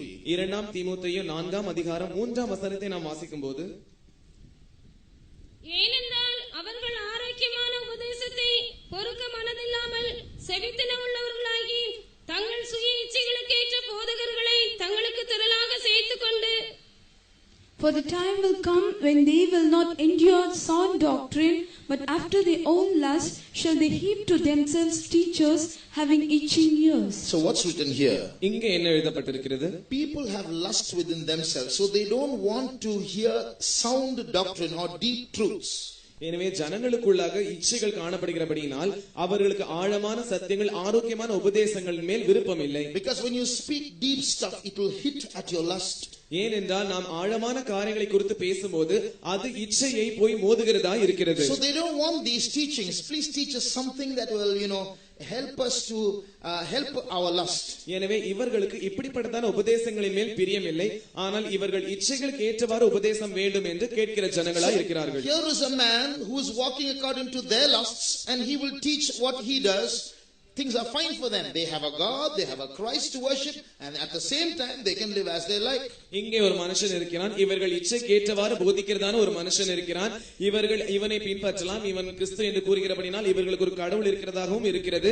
இவர்கள் இவனை பின்பற்றி ஆராதனை செய்து தங்கள் சொந்த இச்சைகளின்படியேவும் வாழலாம். That's what's happening in the last days. இதுதான் கடைசி நாட்களில் சம்பவித்துக் கொண்டிருக்கிறது. Darkness has covered their mind. They don't want the truth. They want something. They want some God. They want some kind of religiosity, but they don't want the truth. இருளானது இவர்கள் மனதை மூடிக்கொண்டிருக்கிறது. இவர்களுக்கு ஏதோ ஒரு கடவுள் வேண்டும், ஏதோ ஒரு மதம் வேண்டும் என்று கூறுகிறதான ஜனங்களா இருக்கிறார்கள். So some kind of God they want, any God, but not the true one, because he was always very strict, ஏதோ ஒரு வகையான தெய்வம் வேண்டும் என்று தான் இவர்கள் கூறுகிறார்கள்.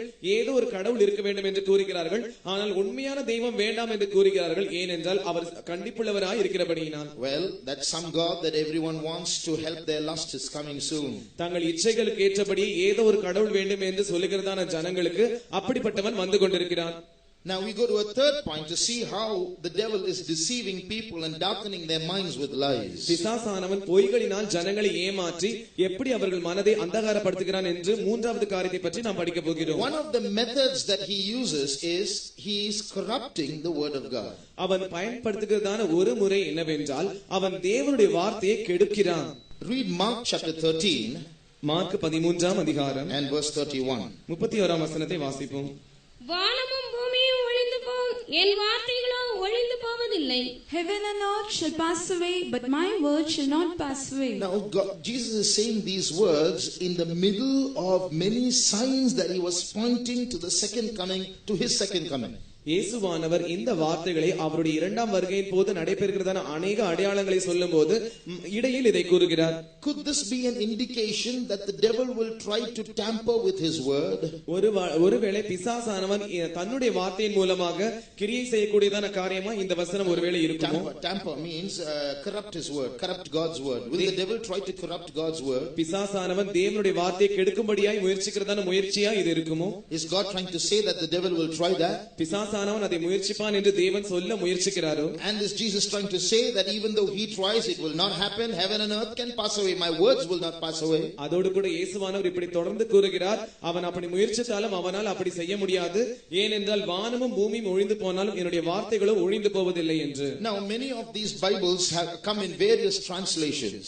இந்த வேதாகமங்களானது अनेक மொழிபெயர்ப்புகளில் வந்திருக்கிறது. For example, the English Bible has about 100 translations, different translations. உதாரணமாக ஆங்கில வேதாகமமானது 100 மொழிபெயர்ப்புகளில் வெளிவந்திருக்கிறது. The Bibles that most of us have is called the King James version. நம்மில் अनेகர் வைத்திருக்கிறதான ஆங்கில வேதாகமம் King James version என்கிறதான வேதாகமம். And then you have the American Standard Version, the New International Version, the New King James Version, and the Living Bible and the New Living Translation. So many versions like this. இப்படி நாம் கேட்டதான अनेक வகையான மொழிபெயர்ப்புகள் இந்த வேதாகமத்தில் காணப்படுகிறது. Of this, the most popular is the New International Version. இவைகளில் மிகவும் பிரபலமானதான மொழிபெயர்ப்பு என்னவென்றால் New International Version என்கிறதான மொழிபெயர்ப்பு. Now I'm going to show you how the devil is trying to put his hand into these versions. பிசாசானவன் இந்த மொழிபெயர்ப்புகளிலும் தன்னுடைய கையை வைக்கும்படியாய் முயற்சித்திருக்கிறான். The King James version was written about 400 years ago, translated about 400 years ago by devout holy men of God who even shed their blood for this translation. Some of them were killed for translating this Bible. King James version என்கிறதான இந்த மொழிபெயர்ப்பானது 400 வருஷங்களுக்கு முன்பாக மொழிபெயர்க்கப்பட்டதான வேதாகமம் ஆகும். இந்த வேதாகமத்தை மிகவும் தெய்வீகமான பக்தியுள்ள மனுஷர்கள் மொழிபெயர்த்தார்கள். அவர்கள் இப்படி மொழிபெயர்க்கும் போது தங்கள் ரத்தத்தை சிந்தினார்கள். ஏனென்றால் இவர்கள் இப்படி மொழிபெயர்க்கிறதுனால் अनेகர் சிறைச்சாலைகளிலும் போடப்பட்டார்கள். Now people today claim that this King James version is written in old English. People can't understand. இன்றைய நாட்களில் ஜனங்களுடைய வாதம் என்னவென்றால் இந்த King James version ஆனது பழைய ஆங்கிலத்தில் எழுதப்பட்டிருக்கிறது, எனவே அதை நாங்கள் வாசிக்கும் போது எங்களுக்கு விளங்குகிறதில்லை என்று. So they are writing now other Bibles in modern English which is better for people to understand. எனவே இதே வேதாகமத்தை அவர்கள் நவீனமாய் இருக்கிறதான ஆங்கிலத்தில் எழுதுகிறார்கள், ஏனென்றால் அதன் மூலமாக ஜனங்கள் அதை வாசிக்கும் போது எளிதில் விளங்கிக் கொள்ளும்படியாக. And therefore these other Bibles are gaining popularity today. எனவே இது நிமித்தமாக மற்ற மொழிபெயர்ப்புகளில் இருக்கிறதான இந்த வேதாகமங்கள் பிரபலமடைந்து கொண்டிருக்கின்றன. But I'm going to show you how this the devil is trying to tamper with these Bibles. பிசாசானவன் எப்படி இந்த வேதாகமங்களை வைத்து தேவனுடைய வார்த்தைகளை கெடுத்துக் கொண்டிருக்கிறான் என்று நான் உங்களுக்கு காண்பிக்க விரும்புகிறேன். I'm going to read some Bible portions and you see the difference. நான் சில வேதாகம பகுதிகளை வாசிக்க போகிறேன். இருக்கிறதான வித்தியாசங்களை நீங்கள் கண்டுபிடிக்க வேண்டும். I'm going to make the sisters read this from this New International Version. இப்பொழுது சகோதரிமார்களை நான் இந்த புதிய New International Version என்கிறதான மொழிபெயர்ப்பில் இருந்து நான் வாசிக்க செய்ய போகிறேன். I will read from the King James Version. நான் King James Version என்கிறதான மொழிபெயர்ப்பில் இருந்து வாசிக்கிறேன். And you can read your Tamil Bible. நீங்கள் உங்கள் தமிழ் வேதாகமத்தை வாசித்துக் கொள்ளலாம். And you can see the difference now. இவைகளுக்கு இடையே இருக்கிறதான வித்தியாசங்களை பாருங்கள். First verse, 2 Peter chapter 1 verse 21. முதலாம் வசனம் 2 பேதுரு முதலாம் அதிகாரம் 21ஆம் வசனம். I will read it first in English. For the prophecy came not in old time by the will of man, but holy men of God spake as they were moved by the Holy Ghost. Now read that in NIV. Through him you believe in God who raised him from the dead. That's 1:21. 2 Peter 1:21. For prophecy never had its origin in the will of man, but men spoke from God as they were carried along by the Holy Spirit. One word is missing here. இங்கே ஒரு வார்த்தை இல்லாமல் இருக்கிறது. What's that word? அது என்ன வார்த்தை? I read holy men of God spake as they were moved by the Holy Ghost, but there it says men spake. Men of God spake as they were moved by the Holy Ghost. தேவனுடைய பரிசுத்த மனுஷர்கள் பரிசுத்த ஆவியினால் ஏவப்பட்டு பேசினார்கள் என்று நான் வாசித்தேன். ஆனால் அந்த புதிய மொழிபெயர்ப்பில் பரிசுத்தம் என்கிறதான வார்த்தை இல்லாமல் தேவனுடைய மனுஷர்கள் என்று எழுதப்பட்டிருக்கிறது. Read that again please. For prophecy never had its origin in the will of man, but men spoke from God. Not even men of God. Men spoke from God. From God as they were carried along by the Holy Spirit. Now read another verse. இன்னொரு வசனத்தை வாசியுங்கள். Matthew chapter 25 verse 31. மத்தேயு 25ஆம் அதிகாரம் 41ஆம் வசனத்தை வாசியுங்கள். I will read it from the KJV.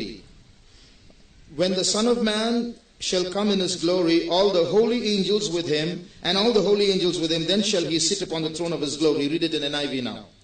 When the Son of Man when the Son of Man comes in his glory, and all the angels with him, he will sit on his throne in heavenly glory. Again, the word holy is missing. மறுபடியுமாக பரிசுத்தம் என்கிறதான வார்த்தை அங்கே இல்லை. Read again 1 Thessalonians 5:27. முதலாம் தெசலோனிக்கேயர் 5ஆம் அதிகாரம் 27ஆம் வசனத்தை வாசியுங்கள். 1 Thessalonians 5:27. I charge you before the Lord to have this letter read to all the brothers. All the brothers. I charge you by the Lord, I'm reading in KJV, that this epistle be read unto all the holy brethren. The word holy is missing again. மறுபடியுமாய் பரிசுத்தம் என்கிறதான வார்த்தை இங்கே விடப்பட்டிருக்கிறது. We don't have to read the rest. In Revelation 22:6, holy prophets, the word holy is gone and only prophets is there. வெளிப்படுத்தல் 22ஆம் அதிகாரம் 6ஆம் வசனத்தில் பரிசுத்த தீர்க்கதரிசிகள் என்பதற்கு பரிசுத்தம் என்கிறதான வார்த்தை விடப்பட்டிருக்கிறது. In Revelation 18:20, it's holy apostles, but the holy is removed. Only apostles is there in NIV. வெளிப்படுத்தல் 18ஆம் அதிகாரம் 20ஆம் வசனத்தில் பரிசுத்த அப்போஸ்தலர்கள் என்று எழுதப்பட்டிருக்கிறது. ஆனால் அந்த புதிய மொழிபெயர்ப்பில் பரிசுத்தம் என்கிறதான வார்த்தை விடப்பட்டிருக்கிறது. Now I'm going to read out some more references. நான் இன்னும் சில பகுதிகளை வாசிக்க போகிறேன். I'm going to read out all the references, so if you're writing it, write it quickly. வசன பகுதிகளை மாத்திரம் நான் சொல்ல போகிறேன், நீங்கள் எழுதி கொண்டிருந்தால் சீக்கிரமா எழுதி கொள்ளுங்கள். John 7:39. யோவான் 7ஆம் அதிகாரம் 39ஆம் வசனம். 1 Corinthians 2:13. முதலாம் கொரிந்தியர் 2ஆம் அதிகாரம் 13ஆம் வசனம். Matthew 12:31. மத்தேயு 12ஆம் அதிகாரம் 31ஆம் வசனம். Acts 6:3. அப்போஸ்தலர் 6ஆம் அதிகாரம் 3ஆம் வசனம். And Acts 8:18. அப்போஸ்தலர் 8ஆம் அதிகாரம் 18ஆம் வசனம். In all these verses, Holy Spirit has been replaced by just Spirit. இவைகள் இந்த எல்லா வசனங்களிலும் பரிசுத்த ஆவி என்று எழுதுவதற்கு பதிலாக ஆவி என்று மாத்திரம் எழுதப்பட்டிருக்கிறது. பரிசுத்தம் என்கிறதான வார்த்தை விடப்பட்டிருக்கிறது. Now we'll turn to our key verse. இப்பொழுது நாம் நம்முடைய மூல வசனத்திற்கு வருவோம். We all read the first verse, Mark chapter 13 verse 33. Mark 13ஆம் அதிகாரம் 33ஆம் வசனம். It says, take ye heed, watch and pray. அந்த வசனம் இப்படி கூறுகிறது, எச்சரிக்கையாய் இருங்கள், விழித்திருந்து ஜெபம் பண்ணுங்கள். In Tamil it says pray, in my version it says pray. Now read it in NIV. Be on guard, be alert. Be on guard, be alert. You do not know when that time will come. There's no prayer there. அங்கே ஜெபம் என்கிறதான வார்த்தை இல்லை. Be on guard, be alert, be watchful, that's all. தேவன் பேரில் பட்சமாய் இருங்கள், விழிப்பாய் இருங்கள். Be on guard, guard. தேவன் மேல் இருங்கள். தேவன் மேல் இல்ல, GUARD, விழித்திருங்கள், that's all. விழித்திருங்கள். So there's no prayer there. அங்கே ஜெபம் என்கிறதான வார்த்தை இல்லை. So why has that prayer been removed? இந்த ஜெபம் என்கிறதான வார்த்தை ஏன் இங்கே அகற்றப்பட்டிருக்கிறது? Read also Matthew 17:21. மத்தேயு 17ஆம் அதிகாரம் 21ஆம் வசனத்தை வாசியுங்கள். I will read it in my Bible. Howbeit this kind goeth not out but by prayer and fasting. Read in Tamil, please. இந்த ஜாதி பிசாசு ஜெபத்தினாலும் உபவாசத்தினாலுமே அன்றி. Read in NIV. There is silence because that verse is not there in the Bible. அமைதியாய் இருக்கிறது ஏனென்றால் இந்த வசனம் அந்த வேதத்தில் இல்லை. Verse 20 is there, verse 22 is there, 21 is not there, even the number is not there. 20ஆம் வசனம் இருக்கிறது, 22ஆம் வசனம் இருக்கிறது, 21ஆம் வசனமும் இல்லை, 21 என்கிறதான எண்ணும் அங்கே இல்லை. Why? ஏன்? Why have they removed these verses? ஏன் அவர்கள் இந்த வசனத்தை அகற்றி இருக்கிறார்கள்? Now we'll also come to the Lord's Prayer, Luke chapter 11. நாம் மறுபடியுமாக கர்த்தருடைய ஜெபத்திற்கு வருவோம். லூக்கா 11ஆம் அதிகாரத்திற்கு. I will read the first bit. And he said unto them, when ye pray, say, Our Father, which art in heaven, hallowed be thy name. Read up to that. Read in Tamil. அதற்கு அவர், நீங்கள் ஜெபம் பண்ணும்போது பரமண்டலங்களில் இருக்கிற எங்கள் பிதாவே, உம்முடைய நாமம் பரிசுத்தப்படுவதாக. Now read it in NIV. Luke 11:2. He said to them, when you pray, say, Father, hallowed be your name. Father, hallowed be your name. பிதாவே உம்முடைய நாமம் பரிசுத்தப்படுவதாக. Our Father is not there. The word our is missing. எங்கள் என்கிறதான வார்த்தை அங்கே விடப்பட்டிருக்கிறது. Which art in heaven is missing. பரலோகத்தில் பரமண்டலங்கள் இருக்கிற என்கிறதான அந்த வார்த்தை விடப்பட்டிருக்கிறது. So this can be any father. It can be the father of lies also. இது எந்த பிதாவாகவும் இருக்கலாம், ஒருவேளை பொய்களுக்கு பிதாவாகவும் அது இருக்கலாம். So why have these words been removed? ஏன் இந்த வார்த்தைகள் அகற்றப்பட்டிருக்கிறது? Not only that, அது மாத்திரமல்ல, this word has been removed. Thy will be done as in heaven, so on earth. இந்த வார்த்தை விடப்பட்டிருக்கிறது. உம்முடைய சித்தம் பரமண்டலத்திலே செய்யப்படுகிறது போல பூமியிலேயும் செய்யப்படுவதாக. That's not there in that Bible. அந்த வேதத்தில் இந்த வார்த்தை இல்லை. Because the devil doesn't want God's will to be done on earth. ஏனென்றால் பிசாசானவனுக்கு கர்த்தருடைய சித்தமானது பூமியில் செய்யப்படுவதற்கு விருப்பம் இல்லை. And also this word, deliver us from evil, that's also removed from that Bible, because the devil doesn't want us to be delivered from evil. தீமை நின்று எங்களை ரட்சித்துக் கொள்ளும் என்கிறதான இந்த வார்த்தைகளும் அங்கே இல்லை. ஏனென்றால் பிசாசானவன் நாம் தீமையிலிருந்து விடுவிக்கப்படுவதை விரும்பாமல் இருக்கிறான். Many of the translators of these Bibles were not godly people. இந்த வேதத்தை மொழிபெயர்த்ததான அநேக மொழிபெயர்ப்பாளர்கள் அவர்கள் தேவனுக்குரியதான பக்தியுள்ள ஜனங்கள் அல்ல. Some of them led sinful lives. அவர்களில் சிலர் பாவமுள்ள வாழ்க்கையை மேற்கொண்டவர்கள். Some of them questioned the divinity of Jesus. அவர்களில் சிலர் இயேசுவினுடைய தெய்வீகத்தை பற்றி கேள்வி கேட்டவர்கள். But they used their intelligence to translate their Bible. It was not God breathed translation.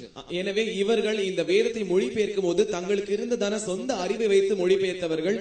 தேவனுடைய சுவாசத்தை வைத்து இவர்கள் மொழிபெயர்க்கவில்லை. There are so many other things that I can say which ought not to be told in public. பொது இடத்தில் சொல்லக்கூடாமல் இருக்கிறதான அநேக காரியங்களை நான் சொல்லக்கூடாமல் இருக்கிறேன். But one thing I want to tell you.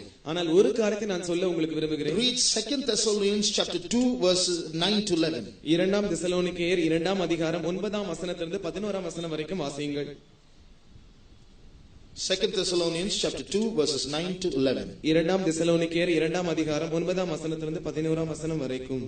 அந்த அக்கிரமக்காரனுடைய வருகை சாத்தானுடைய செயலின்படி சகல வல்லமையோடும் அடையாளங்களோடும் பொய்யான அற்புதங்களோடும் கெட்டு போகிறவர்களுக்குள்ளே அநீதியினால் உண்டாகும் சகலவித வஞ்சகத்தோடும் இருக்கும்.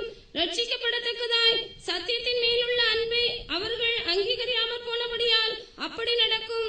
ஆகையால் சத்தியத்தை விசுவாசியாமல் அநீதியில் பிரியப்படுகிற யாவரும் ஆக்கணைக்குள்ளாக்கப்படும்படிக்கு அவர்கள் பொய்யை விசுவாசிக்கத்தக்கதாக கொடிய வஞ்சகத்தை தேவன் அவர்களுக்குள் அனுப்புவார். So you see, people will start believing a lie because they did not love the truth. ஜனங்கள் சத்தியத்தை நேசிக்காமல் இருக்கிறபடியால் பொய்யை விசுவாசிக்க ஆரம்பிக்கிறார்கள். Now why is this Bible being tampered with? ஏன் இந்த வேதத்தில் இருக்கிற வார்த்தைகள் இப்படி கெடுக்கப்பட்டிருக்கிறது? I told you yesterday that a new religion is coming. நான் நேற்று உங்களுக்கு சொன்னேன் ஒரு புதிய மதம் வந்து கொண்டிருக்கிறது என்று. And that new religion needs a new book. அந்த புதிய மதத்திற்கு ஒரு புதிய புத்தகம் தேவை. So to bring that new book, first they have to take the true book out. எனவே அந்த புதிய புத்தகத்தை அவர்கள் கொண்டு வர வேண்டும் என்றால் முதலாவது உண்மையுள்ள சத்தியமுள்ள புத்தகத்தை அவர்கள் அகற்ற வேண்டும். This book stands in the way. இந்த புத்தகமானது அவர்களுக்கு வழியில் இடை மறிக்கிறது. So in the name of simple English, they have filtered out so many important words. எனவே எளிமையான ஆங்கிலம் என்கிறதான பெயரை அவர்கள் வைத்துக்கொண்டு अनेक முக்கியமான வார்த்தைகளை அவர்கள் கெடுத்து விட்டார்கள். So they are taking out important words which are connected to truth. And now they can easily present the lie. சத்தியத்தோடு கூட தொடர்புடையதான अनेक வார்த்தைகளை அவர்கள் அகற்றி விட்டார்கள். இதன் மூலமாக அவர்கள் எளிதாக பொய்யை உள்ளே கொண்டு வரும்படியாக. That's why we are living in the last days. The devil is not leaving even one point. He is putting his hand into everything possible. இதற்காக தான் நாம் கடைசி நாட்களில் வாழ்ந்து கொண்டிருக்கிறோம் என்று கூறுகிறோம். பிசாசானவன் ஒரு காரியத்தையும் விடுகிறதில்லை, எல்லா காரியத்திலும் தன்னுடைய கையை அவன் வைக்கிறான். But Jesus said, heaven and earth will pass away, my words will not pass away. ஆனால் இயேசுவோ வானமும் பூமியும் ஒழிந்து போகும், என்னுடைய வார்த்தைகள் ஒழிந்து போவதில்லை என்று கூறியிருக்கிறார். The most attacked book in the history of man is the Holy Bible. மனுஷனுடைய சரித்திரத்திலேயே அதிகமாய் தாக்கப்பட்டதான புத்தகம் இந்த பரிசுத்த வேதாகமம். In the 3rd century, one of the emperors grabbed as many Bibles as possible and burnt them. மூன்றாவது நூற்றாண்டில் ஒரு சக்கரவர்த்திகளில் ஒருவன் முழு உலகத்திலும் இருக்கிற எல்லா வேதாகங்களையும் அவன் சேர்த்து அவன் அவைகளை அழித்தான். But the Bible still exists today. ஆனால் வேதாகம் இன்று வரைக்கும் அது திகழ்ந்து கொண்டிருக்கிறது. Heaven and earth may pass away, but my word will never pass away. வானமும் பூமியும் ஒழிந்து போகும், என்னுடைய வார்த்தைகள் ஒழிந்து போவதில்லை. In the 18th century, an atheist by name Voltaire, he said this Bible is going to be extinct and going to be unread outdated and old book. You're going to find it only in the exhibitions in 100 years. 18ஆம் நூற்றாண்டில் வாழ்ந்ததான Voltaire என்கிறதான ஒரு மனிதன் இப்படி கூறினான், இந்த வேதாகமானது ஒருவரும் வாசிக்கப்படாமல் இருக்கும்படியாக இன்னும் 100 வருஷம் கழித்து இது அழிந்து போக போகிறது, ஒருவரும் இதை வாசிக்க போகிறதில்லை, இந்த வேதாகமத்தை பொருட்காட்சியில் மாத்திரம் தான் பார்க்க முடியும் என்று அவன் கூறினான். What happened? ஆனால் சம்பவித்தது என்னவென்றால், when he died, அவன் மரித்து போனபோது he wrote many books. His books were given into the exhibition. அவன் அநேக புத்தகங்களை எழுதினான். அந்த புத்தகங்கள் எல்லாம் பழங்கால பொருட்காட்சியத்தில் அது வைக்கப்பட்டது. But the Bible Society of France bought his house, and his house became the distribution center for Bibles. ஆனால் பிரான்ஸ் தேசத்தில் இருக்கிறதான அவனுடைய வீட்டை அந்த பிரான்ஸ் தேசத்து வேதாகம சங்கத்தினர் வாங்கினார்கள். அந்த வீட்டிலிருந்து அநேக வேதங்கள் பிரசுரிக்கப்படுகிறதாக அந்த வீடு மாற்றப்பட்டது. Today the Bible is not only not in the exhibition, it is the most widely distributed book in the world every year. இன்று வேதாகமமானது பொருட்காட்சியில் மாத்திரம் காணப்படுகிறதில்லை, முழு உலகத்திலும் ஒரு வருஷத்திற்குள்ளாக அதிகமாக விற்று தீர்க்கப்படுகிறதான புத்தகம் இந்த பரிசுத்த வேதாகமம். Heaven and earth may pass away, but my word shall not pass away. How true is the word of Jesus? வானமும் பூமியும் ஒழிந்து போகும், ஆனால் என்னுடைய வார்த்தைகள் ஒழிந்து போவதில்லை என்று இயேசு கூறியது எவ்வளவு சத்தியமுள்ள வார்த்தைகளாய் இருக்கிறது. Hallelujah. Now we'll see a fourth point. இப்பொழுது நாம் நான்காவது விஷயத்தை பார்ப்போம். One of the darknesses that are entering into the minds of people. மனுஷர்களுடைய மனதில் புகுந்து கொண்டிருக்கிறதான இன்னொரு அந்தகாரம். Read Genesis chapter 3 and verse 4. ஆதியாகமம் 3ஆம் அதிகாரம் 4ஆம் வசனத்தை வாசிப்போம். And 5. Chapter 3 verses 4 and 5. அப்பொழுது சர்ப்பம் ஸ்திரீயை நோக்கி, நீங்கள் சாகவே சாவதில்லை, நீங்கள் இதை புசிக்கும் நாளிலே உங்கள் கண்கள் திறக்கப்படும் என்றும் நீங்கள் நன்மை தீமை அறிந்து தேவர்களைப் போல் இருப்பீர்கள் என்றும் தேவன் அறிவார் என்றது. And the serpent said unto the women, Ye shall not surely die, for God did know that in the day ye eat thereof, then your eyes shall be opened, and ye shall be as gods, knowing good and evil. So here it is said, the serpent, the devil, is speaking to man and saying, don't listen to what God told you. God told you not to eat the fruit. I'm saying eat the fruit. Because when you eat the fruit, God doesn't want you to know. Your eyes will be open and you will be like Him. He doesn't want that. இங்கே சர்ப்பமானது மனுஷர்களை பார்த்து எப்படி பேசுகிறது, தேவன் உங்களிடத்தில் இந்த கனியை புசிக்க வேண்டாம் என்று கூறினார், ஆனால் நீங்கள் இந்த கனியை புசிக்கலாம், இந்த கனியை புசிக்கும் போது உங்கள் கண்கள் திறக்கப்படும், இந்த கனியை நீங்கள் புசித்தால் உங்கள் கண்கள் திறக்கப்படுவதை தேவன் விரும்புகிறதில்லை, அவர் விரும்பாமல் இருக்கிறபடினால் தான் நீங்கள் இந்த கனியை புசிக்க கூடாது என்று கூறினார், நீங்கள் தாராளமாக இதை புசிக்கலாம் என்று அந்த சர்ப்பம் இவர்களிடத்தில் கூறினது. In the words of the serpent there was a lie and a truth.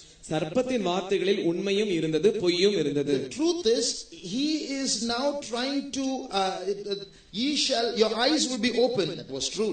உண்மை என்னவென்றால் உங்கள் கண்கள் திறக்கப்படும் என்று கூறினது உண்மை. Their eyes were opened, but only to see their own nakedness. அவர்கள் கண்கள் திறக்கப்பட்டது, ஆனால் தங்கள் சொந்த நிர்வாணத்தை பார்க்கும்படியாக மாத்திரம். He said you will be as gods. That's also true. நீங்கள் தேவர்களைப் போல் இருப்பீர்கள் என்று கூறினது அதுவும் உண்மைதான். But not like the true God. They will be like other gods. ஆனால் உண்மையான அந்த தேவனை போல அல்ல, ஆனால் மற்ற தேவர்களை போல. Or like the serpent himself. இல்லாவிட்டால் அந்த சர்ப்பத்தை போல. Now, how is this happening? இது எப்படி சம்பவிக்கிறது?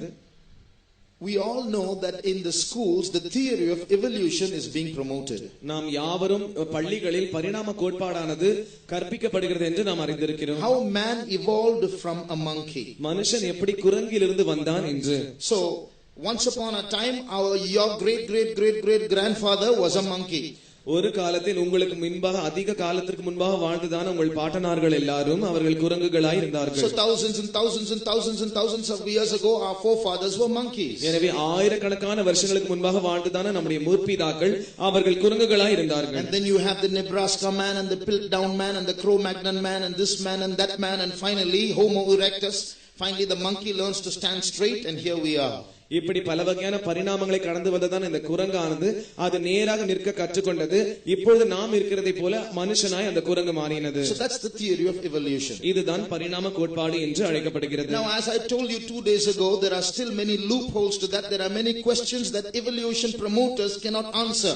நான் 2 நாட்களுக்கு முன்பாகவே இந்த பரிணாம கோட்பாட்டில் अनेक பதில் சொல்லப்படாதான கேள்விகள் இருக்கிறது, அவைகளில் अनेक துவாரங்கள் இருக்கிறது என்று கூறினேன். I don't want to discuss them now, there's no time. அதை இப்பொழுது சொல்ல விரும்பவில்லை, இப்பொழுது நேரமும் இல்லை. But I want to say that the devil has now put intelligence into some people and they are saying that the theory of evolution is still not over, it's continuing. பிசாசானவன் இந்த ஜனங்களுக்குள்ளாக பரிணாம கோட்பாடை பற்றியதான அறிவை போட்டுவிட்டு அவன் அப்படியே நிறுத்தவில்லை.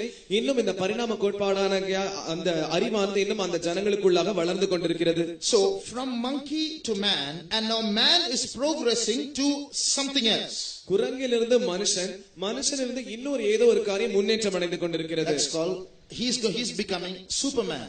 மனுஷனானவன் சூப்பர்மேனாக மாறுகிறான். In other words, he is becoming a man who is conscious of something divine out there. வேறு வார்த்தைகளில் கூறுவோம் என்றால் மனுஷனுடைய மனசாட்சியானது இதற்கு அப்பாற்பட்டதான ஒரு தெய்வீகமான விதத்தில் அது மாறுகிறது. Or he is now aware that there is some cosmic power out there working. இல்லாவிட்டால் ஏதோ விண்வெளி சக்தியானது அவனுக்கு அப்பாற்பட்ட விதத்தில் கிரியை செய்து கொண்டிருக்கிறது. This is not a connection with the true God. இது உண்மையான தேவனோடு கூட தொடர்பு உடையது அல்ல. It's a connection with some spirits. இது ஏதோ சில ஆவிகளோடு கூட தொடர்புடையதா இருக்கிறது. My own father had contact with those spirits before he was saved. என்னுடைய சொந்த தகப்பனாரே ரட்சிக்கப்படுவதற்கு முன்பாக அப்படிப்பட்ட ஆவிகளோடு கூட தொடர்புடையவராய் இருந்தார். So these things are not lies, these are not stories, these are true. எனவே இவைகள் எல்லாம் பொய்கள் அல்ல, கதைகள் அல்ல, இவைகள் யாவும் உண்மையானவைகள். Now if a man is able to achieve that maturity, that mental maturity where he is able to get contact with those spirits, he is that Superman and he has evolved. எனவே ஒரு மனுஷன் தன்னுடைய மன ரீதியிலாக அவன் முதிர்ச்சி அடைந்து கொண்டு இந்த ஆவிகளோடு கூட அவன் தொடர்பை ஏற்படுத்திக் கொண்டு அவைகளோடு கூட இடைப்படுகிறவனாய் இருந்தால் அவன் தான் அதிநவீன மனிதன் என்று அழைக்கப்படுகிறான். Today even in schools classes are being taken to help small children have contact with those spirits. இன்றைக்கு பள்ளிகளிலும் கூட சிறிய பிள்ளைகளுக்கு எப்படி இந்த ஆவிகளோடு கூட தொடர்பை ஏற்படுத்திக் கொள்ள வேண்டும் என்று கற்பிக்கப்படுகிறது. I will tell you some methods they are using abroad these days. வெளி தேசங்களில் இவைகளை கற்பித்துக் கொடுப்பதற்காக இவர்கள் பயன்படுத்துகிறதான சில வழிமுறைகளை நான் உங்களுக்கு சொல்லுகிறேன். One teacher will come to class. ஒரு வகுப்பறைக்கு ஒரு ஆசிரியர் வருவார். And remove all the benches and chairs.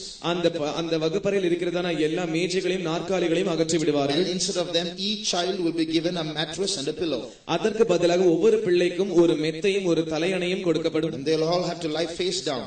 அவர்கள் யாவரும் குப்புற படுத்துக் கொள்ள வேண்டும். And they will close their eyes. அதற்கு பிறகு அவர்கள் தங்கள் கண்களை மூட வேண்டும். Music will be playing softly. மெதுவாக மெல்லிய இசையானது ஒலித்துக் கொண்டிருக்கும். The teacher will be saying, let your ears be attentive to what I'm saying. அந்த ஆசிரியர் இப்படி கூறுவார், நான் சொல்லுகிறதுக்கு உங்கள் காதுகள் மிகவும் கவனமாய் இருக்க வேண்டும் என்று கூறுவார். Now you are not in the classroom. இப்பொழுது நீங்கள் வகுப்பறையில் இல்லை. You are now leaving the classroom. இப்பொழுது நீங்கள் வகுப்பறை விட்டு வெளியே போகிறீர்கள். Now as I tell you, imagine.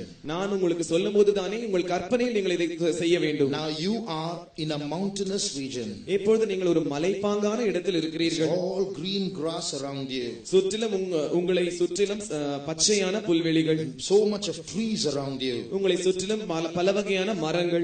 Can you hear the singing of birds? அங்கே பறவைகள் கூவுகிறதை உங்களால் கேட்க முடிகிறதா? Scenery is very beautiful. அங்கே இருக்கிறதான இயற்கை காட்சிகள் மிகவும் அழகானதா இருக்கிறது. So with description after description, mentally the little children are transported to some other world. எனவே வர்ணனையின் மேல் வர்ணனையாக இந்த ஆசிரியர் வர்ணித்துக் கொண்டே இருப்பார். மன ரீதியாக இந்த சிறிய பிள்ளைகள் இன்னொரு உலகத்திற்கு கடத்தப்படுகிறார்கள். After 2 or 3 classes like this, இப்படி 2-3 வகுப்புகளுக்கு பிறகு the next stage will be when they go to that world where the same scenery, the same singing birds and the same mountains are there. They keep repeating that imagination in their mind. The same picture comes. அந்த நிலவரத்தை அவர்கள் அடைந்துவிட்ட பிறகு அவர்களுக்கு ஏற்கனவே சொல்லப்பட்டதான அதே மலைப்பாங்கான இடம், இயற்கை காட்சிகள் நிறைந்ததான இடம், பச்சை புல்வெளிகள் நிறைந்ததான இடம், பறவைகள் கூவுகிறதான அந்த இடம் அவர்கள் மனதில் பதித்து விட்ட பிறகு the teacher will say, while their eyes are closed and while they are imagining, now a friend is coming to meet you. இவர்கள் தங்கள் கண்களை மூடிக்கொண்டு இப்படி கற்பனை உலகத்தில் இருக்கும்போது அந்த ஆசிரியர் இப்படி தொடர்ந்து கூறுவார், இப்பொழுது உங்கள் நண்பன் உங்களை பார்த்து வந்து கொண்டிருக்கிறான். It's a new friend. அவன் ஒரு புதிய நண்பன்.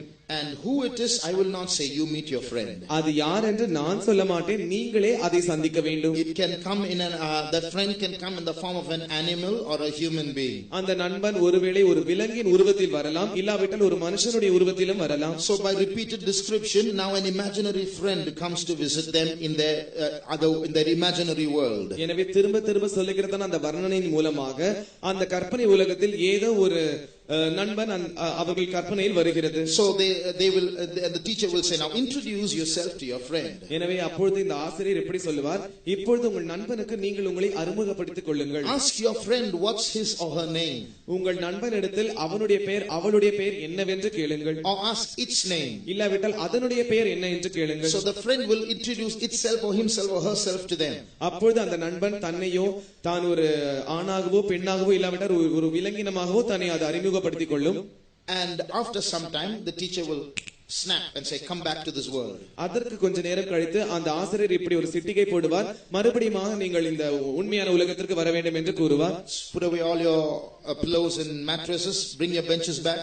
உங்கள் தலையணையும் உங்கள் மெத்தையும் அகற்றி வைத்து விடுங்கள், மறுபடியும் மேஜைகளையும் நாற்காலிகளையும் கொண்டு வாருங்கள். Take your notebooks, உங்கள் நோட்டு புத்தகங்களை எடுத்துக்கொள்ளுங்கள். and draw the picture of the friend you saw. நீங்கள் பார்த்ததான உங்கள் நண்பனின் உருவத்தை அதை வரைபடமாய் இந்த நோட்டில் வரையுங்கள். What did you see or who did you see? Draw a picture. நீங்கள் என்ன பார்த்தீர்கள், யாரை பார்த்தீர்கள் என்று இப்பொழுது நீங்கள் ஒரு சித்திரமாய் வரைய வேண்டும். So the teacher will look at the notebooks. அப்பொழுது அந்த ஆசிரியர் அந்த நோட்டு புத்தகங்களை பார்ப்பார். Some will draw the picture of a young man or a young girl.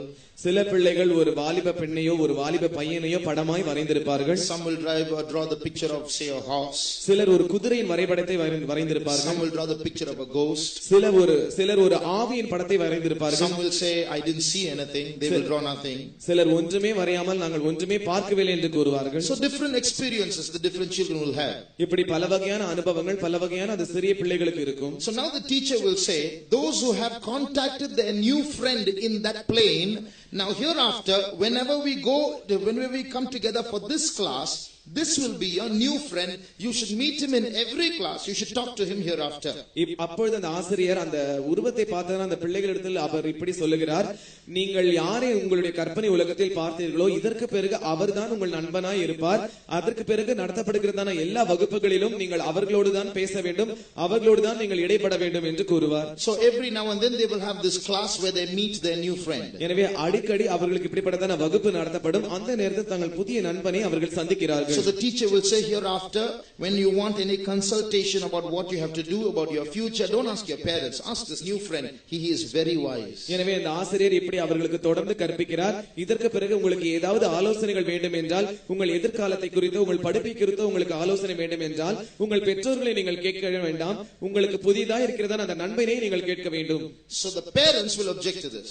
பெற்றோர்கள் இதற்கு அவர்கள் எதிர்ப்பு தெரிவித்தார்கள். What is this you are teaching our children? நீங்கள் ஏன் எங்கள் பிள்ளைகளுக்கு என்ன போதிக்கிறீர்கள்? What is this new thing you are teaching your children? I am suspicious about this. எங்கள் பிள்ளைகளுக்கு நீங்கள் போதிக்கிறதான அந்த புதிய காரியம் என்ன, இதை குறித்து எங்களுக்கு சந்தேகமா இருக்கிறது. So you know what the teacher will explain? அப்பொழுது அந்த ஆசிரியர் என்ன விளக்கம் தருவார் என்று உங்களுக்கு தெரியுமா? No, we are teaching something new. இல்லை, நாங்கள் ஒரு புதிய விஷயத்தை அவர்களுக்கு போதிக்கிறோம். Every child has his own personal intelligence. ஒவ்வொரு பிள்ளைக்கும் அதற்கென்று தனியே இருக்கிறதான ஒரு அறிவு இருக்கிறது, own wisdom. அவர்களுக்கு என்று சொந்த ஞானம் இருக்கிறது. But what are we human beings doing? ஆனால் மனுஷர்களாகிய நாம் என்ன செய்து விடுகிறோம்? We are not using that wisdom which the children have. We are forcing our knowledge on them, mathematics, biology, statistics, physics, chemistry and so on. அந்த பிள்ளைகளுக்கு என்ன ஞானம் இருக்கிறதோ அந்த ஞானத்தை நாம் பயன்படுத்த விடாமல் நமக்கு என்ன ஞானம் இருக்கிறதோ அந்த ஞானத்தை அவர்களுக்குள் புகுத்துகிறோம். பௌதிகம், இயற்பியல், வேதியியல், இப்படிப்பட்டதான பல வகையான கணிதவியல், இப்படிப்பட்டதான பாடங்களை அவர்களுக்குள் புகுத்துகிறோம். But that's not the way. We should not be stuffing things into their brains. We should learn to tap their wisdom and let them use it. ஆனால் இப்படி நாம் அவர்களுக்கு கற்பிக்க கூடாது. அவர்கள் சொந்த ஞானத்தை பயன்படுத்த நாம் அவர்களுக்கு உதவி செய்ய வேண்டும். அவர்கள் சொந்த ஞானத்தை அவர்களே தட்டி எழுப்பி அதை பயன்படுத்துமாறு நாம் அவர்களை மாற்ற வேண்டும். So that wisdom that is hidden in their brains, now we are trying to bring it out in a certain method. எனவே அவர்கள் மூளையில் மறைந்திருக்கிறதான அவர்களுடைய ஞானத்தை ஒரு குறிப்பிட்ட வழிமுறை மூலமாக நாங்கள் வெளியே கொண்டு வந்து கொண்டிருக்கிறோம். That is what we are calling their new friend. That's all. அதற்காக தான் நாங்கள் அதை ஒரு புதிய நண்பன் என்று அழைக்கிறோம். So it's nothing to be suspicious about. It's their own wisdom talking to them. எனவே இதை குறித்து சந்தேகம் அடைவதற்கு ஒன்றுமே இல்லை. அவர்கள் சொந்த ஞானம் தான் அவர்களோடு கூட பேசிக் கொண்டிருக்கிறது. So what are they trying to do? They are trying to awaken some kind of a new wisdom in their minds to make them wiser than normal human beings today. எனவே அவர்கள் செய்ய முயற்சிக்கிறது என்னவென்றால் அவர்கள் மூளைக்குள் இருக்கிறதான அந்த ஞானத்தை அவர்கள் தூண்டி எழுப்பி விட்டு இந்த சாதாரணமாய் காணப்படுகிறதான மனுஷர்களை காட்டிலும் அவர்கள் வேறு விதமாய் இருக்க வேண்டும் என்று அவர்களை மாற்றுகிறார்கள். Isn't this method of evolution where man is now progressing to become wise or superman, having contact with some other spirits which they say is our own wisdom? இது பரிணாம கோட்பாடை போல் இருக்கிறது. ஏனென்றால் மனுஷன் இன்னும் ஒரு சற்று அதிகமான முன்னேற்றமான நிலவரத்திற்கு அவன் அடைந்து இன்னும் சற்று அதிகமாக அவன் மூளையில் பலன் அடைந்து அதிக ஞானம் அடைந்து அதிநவீன மனிதனாக அவன் மாறி மேலே இருக்கிறதான ஆவிகளோடு கூட தொடர்பை ஏற்படுத்திக் கொண்டு இன்னும் வேறு விதத்தில் அவன் வாழ்கிறது பரிணாம கோட்பாடை போலவே இருக்கிறது. The serpent said, "Ye shall be as gods." சர்ப்பம் சொன்னது நீங்கள் தேவர்களை போல இருப்பீர்கள் என்று. So here is a method where man is trying to increase his own wisdom and trying to become like a god. இங்கு மனுஷன் தான் தேவனை போலவே மாற வேண்டும் என்பதற்காக தன்னுடைய சொந்த ஞானத்தை அதிகமாக்கும்படியாக பயன்படுத்துகிறதான ஒரு வழிமுறை இதுவா இருக்கிறது. Although these teachers give this explanation like that person, that friend of these children is their own wisdom. இந்த ஆசிரியர்கள் இந்த பிள்ளைகளுக்கு நாங்கள் அவர்கள் சொந்த ஞானத்தை பயன்படுத்த தான் சொல்லிக் கொடுக்கிறோம், அவர்கள் சொந்த ஞானத்தை நாங்கள் தட்டி எழுப்புகிறோம் என்று அவர்கள் கூறினாலும் this friend of theirs sometimes gives them trouble. இந்த இவர்களுக்கு இருக்கிறதான இந்த நண்பன் சில வேளைகளில் இவர்களை தொந்தரவுபடுத்துகிறார். Some of those children become violent in the house. அந்த பிள்ளைகளில் சிலர் வீடுகளில் மிகவும் பயங்கரமானவர்களாய் மாறிவிடுகிறார்கள். Whenever they see that friend, they start tearing up their bed sheets, they start hitting their parents and so on. எப்பொழுதெல்லாம் அவர்கள் தங்கள் நண்பனை பார்க்கிறார்களோ அப்பொழுதெல்லாம் அவர்கள் தங்கள் பெற்றோர்களை அடித்து உதைக்கிறார்கள், போர்வைகளை கிழித்து விடுகிறார்கள். Some of their friends talk to those children and say, "Child, why do you have to, we are so close, we are so intimate, but every time we have to meet, you have to, go into meditation and imagine and then come into my world. Why don't you come directly into my world? We can be together." அவர்களில் சிலருக்கு இருக்கிறதான நண்பர்கள் இப்படி சொல்லக்கூடியவைகளா இருக்கிறது. பிள்ளையே, நீ ஏன் என்னை விட்டு தூரமாய் இருக்க வேண்டும்? நீ என்னோடு கூட பேச வேண்டும் என்றால், தொடர்பு ஏற்படுத்த வேண்டும் என்றால் நீ தியானம் செய்ய வேண்டியதா இருக்கிறது, அதற்கு கொஞ்ச நேரம் ஆகிறது. இவைகள் எல்லாம் இல்லாமல் நீ என்னோடு கூட எப்பொழுதும் இருக்கும்படியாக நீ ஏன் என்னோடு கூட வந்துவிடக் கூடாது? The children are excited. Then what should I do so that I can be with you always? அப்பொழுது அந்த பிள்ளைகள் இந்த கேள்வியை கேட்டு பரவசம் அடைந்து, அப்படியா நான் உன்னோடு கூட இருக்க வேண்டும் என்றால் நான் என்ன செய்ய வேண்டும் என்று அந்த ஆவிகளிடத்தில் கேட்கிறார்கள். Their friend says, "Very simple. Just go take a knife and cut your neck, you can be with me." அப்பொழுது அந்த நண்பர்கள் அவைகளுக்கு இப்படி சொல்லிக் கொடுக்கிறது, பிள்ளைகளுக்கு இப்படி சொல்லிக் கொடுக்கிறது, இது மிகவும் சுலபமான காரியம். நீ என்னோடு கூட இருக்க வேண்டும் என்றால் போய் ஒரு கத்தி எடுத்து உன்னுடைய கழுத்தை அறுத்து விடு, அதற்கு பிறகு நீ என்னோடு இருப்பாய். So what wisdom is this? இது என்ன வகையான ஞானம்? Who is talking to them? Their own wisdom? அவர்களோடு கூட யார் பேசுகிறது? அவர்கள் சொந்த ஞானம் அவர்களோடு பேசுகிறதா? The serpent said, "Ye shall be as gods." அந்த சர்ப்பம் சொன்னது, நீங்கள் தேவர்களை போல இருப்பீர்கள் என்று. I have more to say about this, but there's no time. இதை பற்றி சொல்வதற்கு எனக்கு அதிகம் இருக்கிறது, ஆனால் நேரம் இல்லை. But I want to tell you today, man's wisdom is being promoted as though he is everything. ஆனால் நான் உங்களுக்கு சொல்ல வருகிறது என்னவென்றால், மனுஷன் தான் எல்லாவற்றுக்கும் எல்லாமா இருக்கிறான் என்பதை போல இவனுடைய ஞானமானது அது முன்னேற்றப்பட்டு கொண்டிருக்கிறது. Today in colleges they are having classes on self esteem. That means it is a subject that promotes human beings to understand themselves, and don't think you can't. You can. Nothing is impossible for you. You are able. It's a subject that promotes that kind of a feeling in man. இன்று சில கல்லூரிகளில் சில குறிப்பிட்ட பாடங்கள் நடத்தப்படுகிறது. அந்த பாடங்கள் என்னவென்றால் தங்கள் சுய மரியாதையை அதிகரிக்க வேண்டும், தங்கள் சுயத்தை அவர்கள் இன்னும் முன்னேற்ற வேண்டும் என்பதற்காக அப்படிப்பட்ட பாடங்கள் நடத்தப்படுகிறது. அந்த பாடங்களில் அவர்களுக்கு சொல்லிக் கொடுக்கப்படுகிறது என்னவென்றால், நீங்கள் உங்களை பற்றி ஏன் தாழ்வாக நினைக்க வேண்டும், உங்களால் உங்களால் முடியாதது ஒன்றுமே இல்லை, உங்களால் எல்லாம் முடியும், உங்கள் சுயத்தை நீங்கள் இன்னும் அதிகமாக்கிக் கொள்ள வேண்டும் என்று.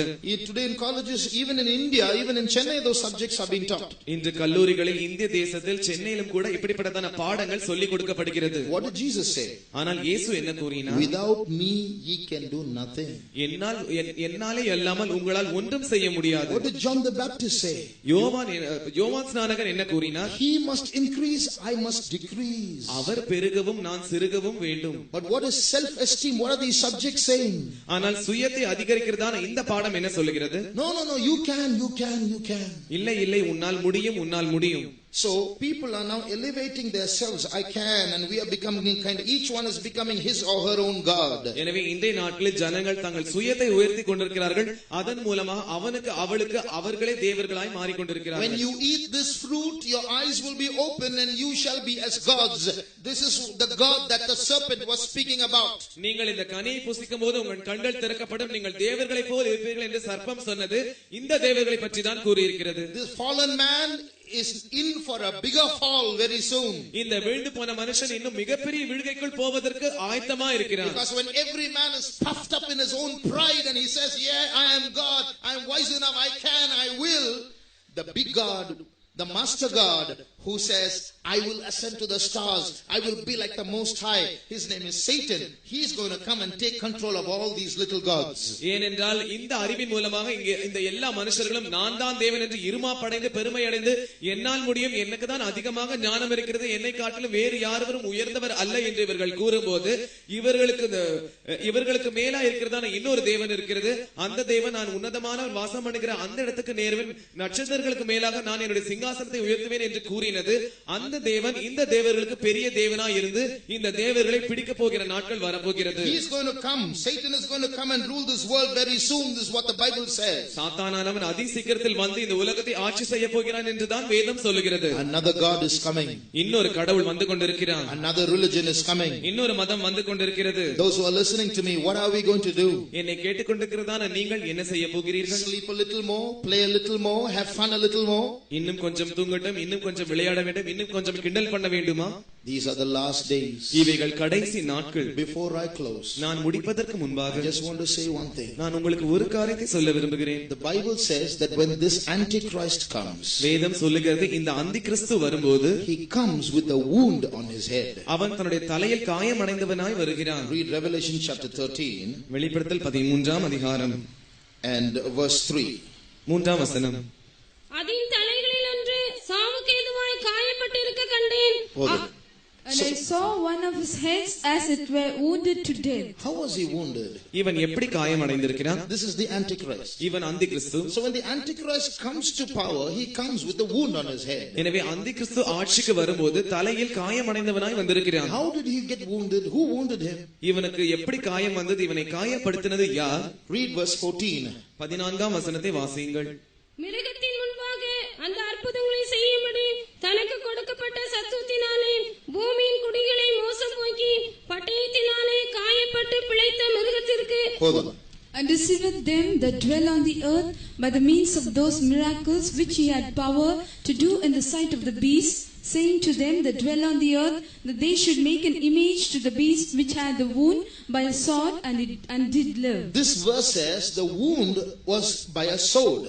இந்த வசனம் சொல்லுகிறது இந்த காயம் பட்டயத்தினால் ஏற்பட்டது. So someone landed a blow on the head of the antichrist before he came to power. எனவே இந்த அந்திகிறிஸ்து ஆட்சிக்கு வருவதற்கு முன்பாக யாரோ ஒருவர் இவனுடைய தலையில் ஒரு காயத்தை ஏற்படுத்தி இருக்கிறார். Who can land a blow on the head of the antichrist? அந்திகிறிஸ்துவின் தலையின் மேல் காயத்தை ஏற்படுத்த யாரால் முடியும்? Today the antichrist may be alive as a person, but the spirit of antichrist is moving all over the world. இந்த அந்திகிறிஸ்து ஒருவேளை ஒரு மனுஷனை போல உயிரோடு இருக்கலாம், ஆனால் அந்திகிறிஸ்துவின் ஆவியானது உலகம் முழுவதும் சுற்றிக் கொண்டிருக்கிறது. Who is the enemy of the antichrist? அந்திகிறிஸ்துவின் எதிரி யார்?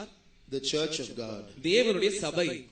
So, if at all a sword lands on the head of the Antichrist, it must be the church that inflicts that wound. எனவே அந்திகிறிஸ்துவினுடைய தலையின் மேல் ஒரு பட்டயம் வர வேண்டும் என்றால் அது தேவனுடைய சபையினால் ஏற்படுத்துகிற பட்டயமாக தான் இருக்க வேண்டும். So before the Antichrist comes into power, before the church gets raptured, the church will land a blow on the head of the Antichrist and then go up. எனவே அந்திகிறிஸ்து ஆட்சிக்கு வருவதற்கு முன்பாக தேவனுடைய சபை எடுத்துக்கொள்ளப்படுவதற்கு முன்பாக தேவனுடைய சபையானது இந்த அந்திகிறிஸ்துவுக்கு ஒரு அடி கொடுத்து விட்டு தான் போக வேண்டியதா இருக்கிறது. Now in Revelation chapter 12 we see a child getting caught up to the throne of God. We know that's the church of God. வெளிப்படுத்தல் 12ஆம் அதிகாரத்தில் ஒரு பிள்ளை சிங்காசனத்துக்கு எடுத்துக்கொள்ளப்படுகிறதாய் நாம் பார்க்கிறோம். அது தேவனுடைய சபை என்று நாம் அறிந்திருக்கிறோம். That's called the victorious man child. அதுதான் ஜெயங்கொண்ட ஆண் பிள்ளை என்று அழைக்கப்படுகிறது. There was a serpent standing in front of the child to swallow it as soon as it is born. அந்த பிள்ளை பிறந்த உடனே அந்த பிள்ளையை விழுங்குவதற்காக ஒரு வலு சர்ப்பம் அதற்கு முன்பாக நின்று காத்துக் கொண்டிருக்கிறது. But the child escapes and goes to the throne. ஆனால் அந்த பிள்ளையோ அந்த சர்ப்பத்திற்கு தப்பித்து இந்த சிங்காசனத்துக்கு எடுத்துக்கொள்ளப்படுகிறது. Let me ask you, can an escape be called a victory?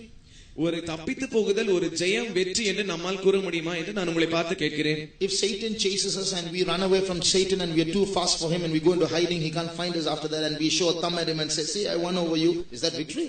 சாத்தானவன் நம்மை துரத்திக் கொண்டே இருந்து நம்மை துரத்த முடியாத அவன் நம்மை பிடிக்க முடியாத அளவுக்கு நாம் மிகவும் வேகமாக ஓடி ஏதோ ஒரு இடத்தில் மறைந்து கொண்டு நம்முடைய கட்டவிரலை காட்டி நான் உன்னை ஜெயித்து விட்டேன் என்று கூறினால் அது உண்மையான ஜெயமா? So we are not a church that just runs away to the throne.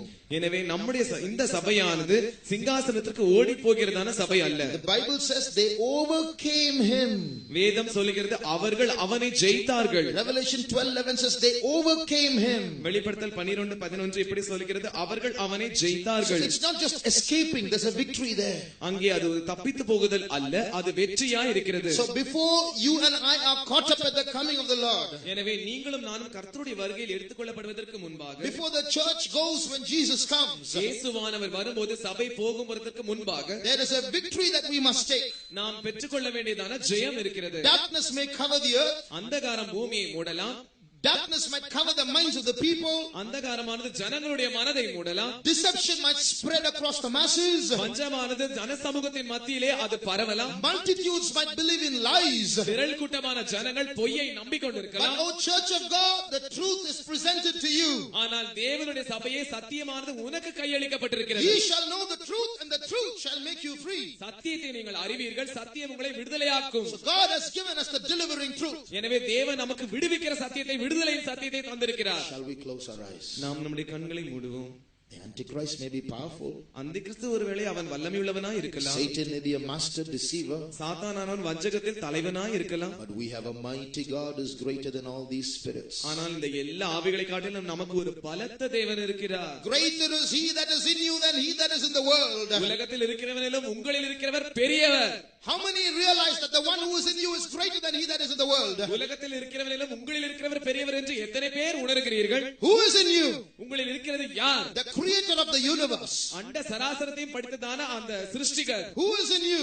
உங்களில் இருக்கிறது யார்? The one before whom all hell trembles. முழு பாதாளமும் நடுங்கிறதான அவர் உங்களுக்குள் இருக்கிறார். Who is in you? உங்களுக்குள் இருக்கிறது யார்? The one who crushed the head of Satan.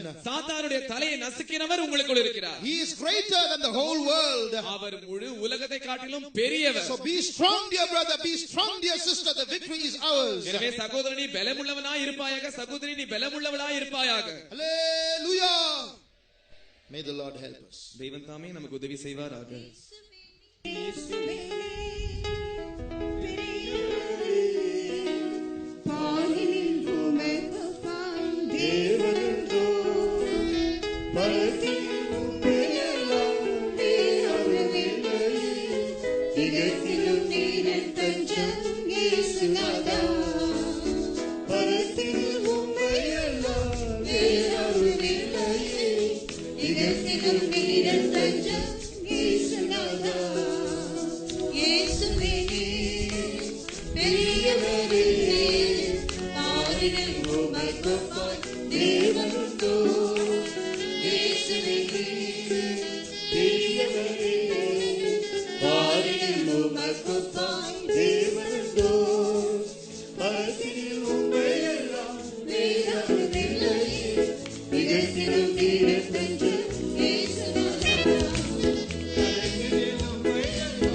இப்போது முடியும் முன்பாக நாம் எழுந்து நாம் எல்லாம் உயிர்ப்பிக்கப்பட்டு போக வேண்டும்.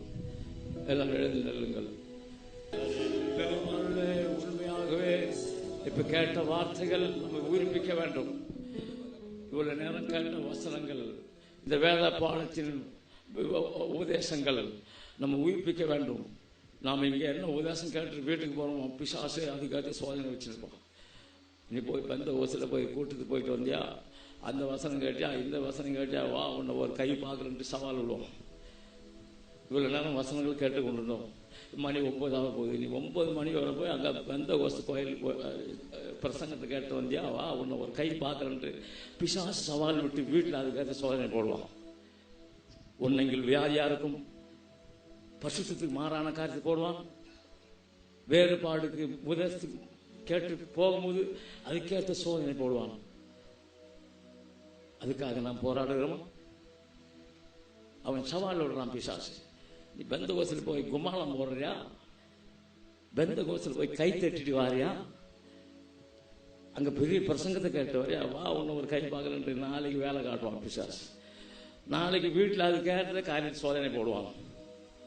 நாம் இங்க என்ன வேறுபாடு உபதேசத்தை கேட்கிறோமோ, நாம் என்ன தெய்வீக சுகத்தை பற்றி உபதேசத்தை கேட்கிறோமோ, ஞானஸ்தானத்துக்கு விசுவாசிகள், அது ஊழியக்காரா இருந்தாலும் சரி, விசுவாசிகளா இருந்தாலும் சரி, வேறுபாடு உபதேசமோ தெய்வீக சுகத்தை பற்றி உபதேசமோ, ஞானஸ்தானம் எடுத்த பிறகு இங்க ஞானஸ்தானம் எடுத்துக்கொண்டு ஞானஸ்தானம் எடுக்காதவங்களும் இந்த உபதேசத்தை கேட்டுக்கொண்டுதான். ஞானஸ்தானம் எடுத்தவங்களும் பசித்தா பெற்றவங்களும் உபதேசத்தை கேட்டுக்கொண்டிருந்தோம். எத்தனை பேர் தூரத்தில் நின்று அவர்கள் ஞானஸ்தானம் எடுக்கவில்லை, பசித்தா பேர் அவங்களும் உபதேசம் கேட்டுக்கொண்டு நின்று கொண்டிருக்கார்கள். அது யாரா இருந்தாலும் சரி, பிசாசு சவால் விடலாம். நீ பெந்த கோசல போய் எல்லாம் கேளு, நாளைக்கு உன் கை வீட்டில் உன்னை பார்த்துக்கிறேன்னு சொல்லி சோதனை போடும்போது, நாம் கேட்கிற உபதேசத்துக்கேற்ற சோதனை வரும்போது, நாம் என்ன சத்தியத்தை கேட்டு போறோமோ அதுக்கேற்ற சோதனை வரும்போது நாம் அதுக்காக போராடுறோமா? இப்போது வேத பாட்டு கேட்டது போல அந்த வஞ்சிக்கிற ஆவிகள் போராடுகிறான். ஆனால் பரிசுத்தவான்களிடத்தில் தேவன் கொடுத்த உபதேசத்துக்காக நாம் போராடுகிறோமா? பரிசுத்தவான்களிடத்தில் தேவன் கொடுத்த அந்த உபதேசத்துக்காக தைரியமாய் போராடுங்கள் என்று யூதா சொல்கிறார்.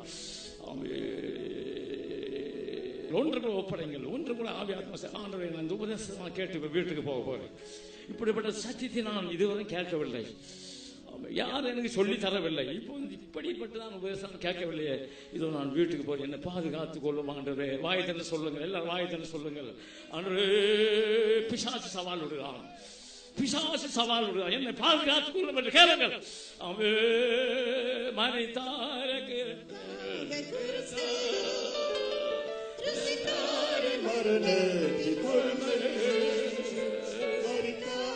உனக்காக மரணத்தின் கொடுமை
நிச்சயமாக நான் மறுபடியும் சொல்லுகிறேன், இப்படிப்பட்ட சத்தியங்களை நாம் வேற எங்கும் கேட்க முடியாது.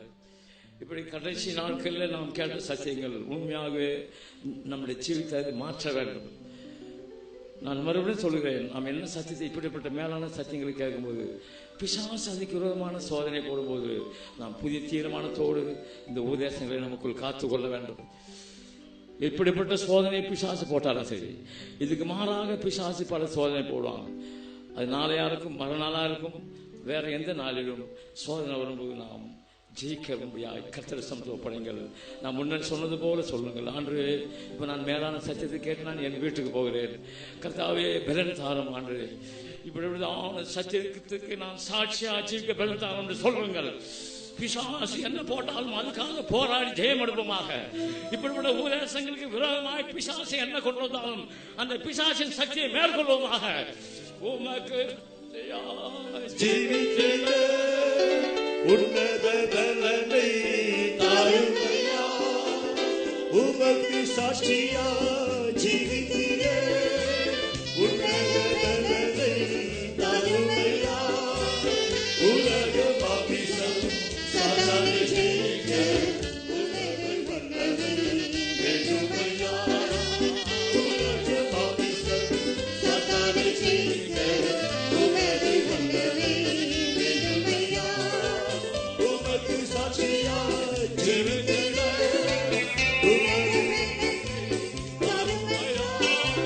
உமக்கு சாட்சியா ஜீவித்திரே.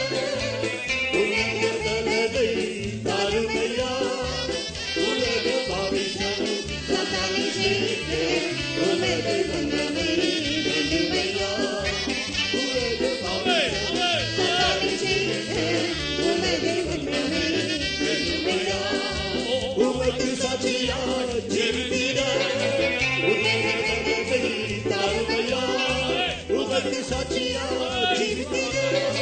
உலக பலனை தாருமையா, உலக பாவிசம் சாத்தானை ஜெயிக்க உமது வல்லமை வேண்டுமையா. உலக பாவிசம் சாத்தானை ஜெயிக்க உமது வல்லமை வேண்டுமையா. உலக பாவிசம் சாத்தானை ஜெயிக்க உமது வல்லமை வேண்டுமையா. உலக பாவிசம் சாத்தானை ஜெயிக்க உமது வல்லமை வேண்டுமையா. உலக பாவிசம் சாத்தானை ஜெயிக்க உமது வல்லமை வேண்டுமையா.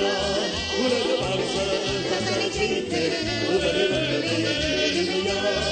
உலக பாவிசம் சாத்தானை ஜெயிக்க உமது வல்லமை வேண்டுமையா. உலக பாவிசம் சாத்தானை ஜெயிக்க உமது வல்லமை வேண்டுமையா. உலக பாவிசம் சாத்தானை ஜெயிக்க உமது வல்லமை வேண்டுமையா. உலக பாவிசம் சாத்தானை ஜெயிக்க உமது வல்லமை வேண்டுமையா. உலக பாவிசம் சாத்தானை ஜெயிக்க உமது வல்லமை வேண்டுமையா. உலக பாவிசம் சாத்தானை ஜெயிக்க உமது வல்லமை வேண்டுமையா. உலக பாவிசம் சாத்தானை ஜெயிக்க உமது வல்லமை வேண்டுமையா. சாத்தானை ஜெயிக்க உமது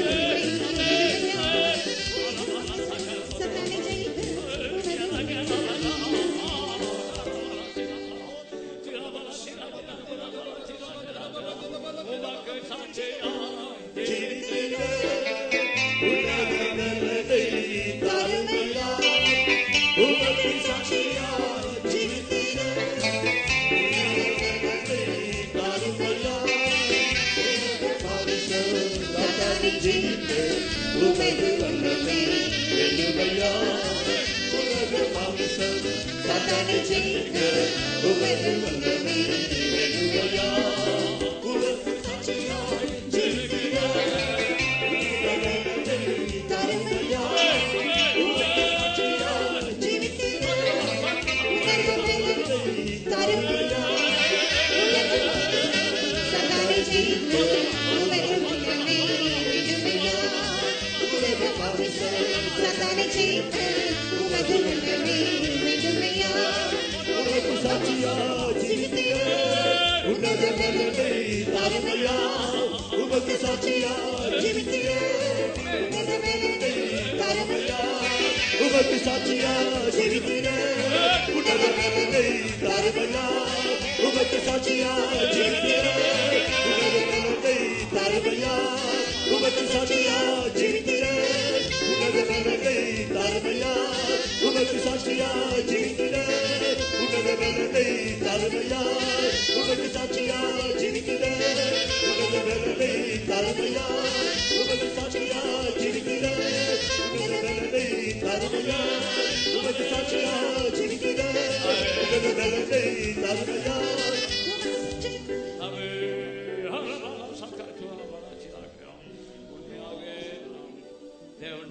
கேட்டு நமக்கு ஒரு தான சோதனை நிமித்தத்தில் அந்த சாத்தனாக்கு மேஷாபத்தின போல நாம் தீர்மானத்தை காத்துக்கொள்ள வேண்டும்.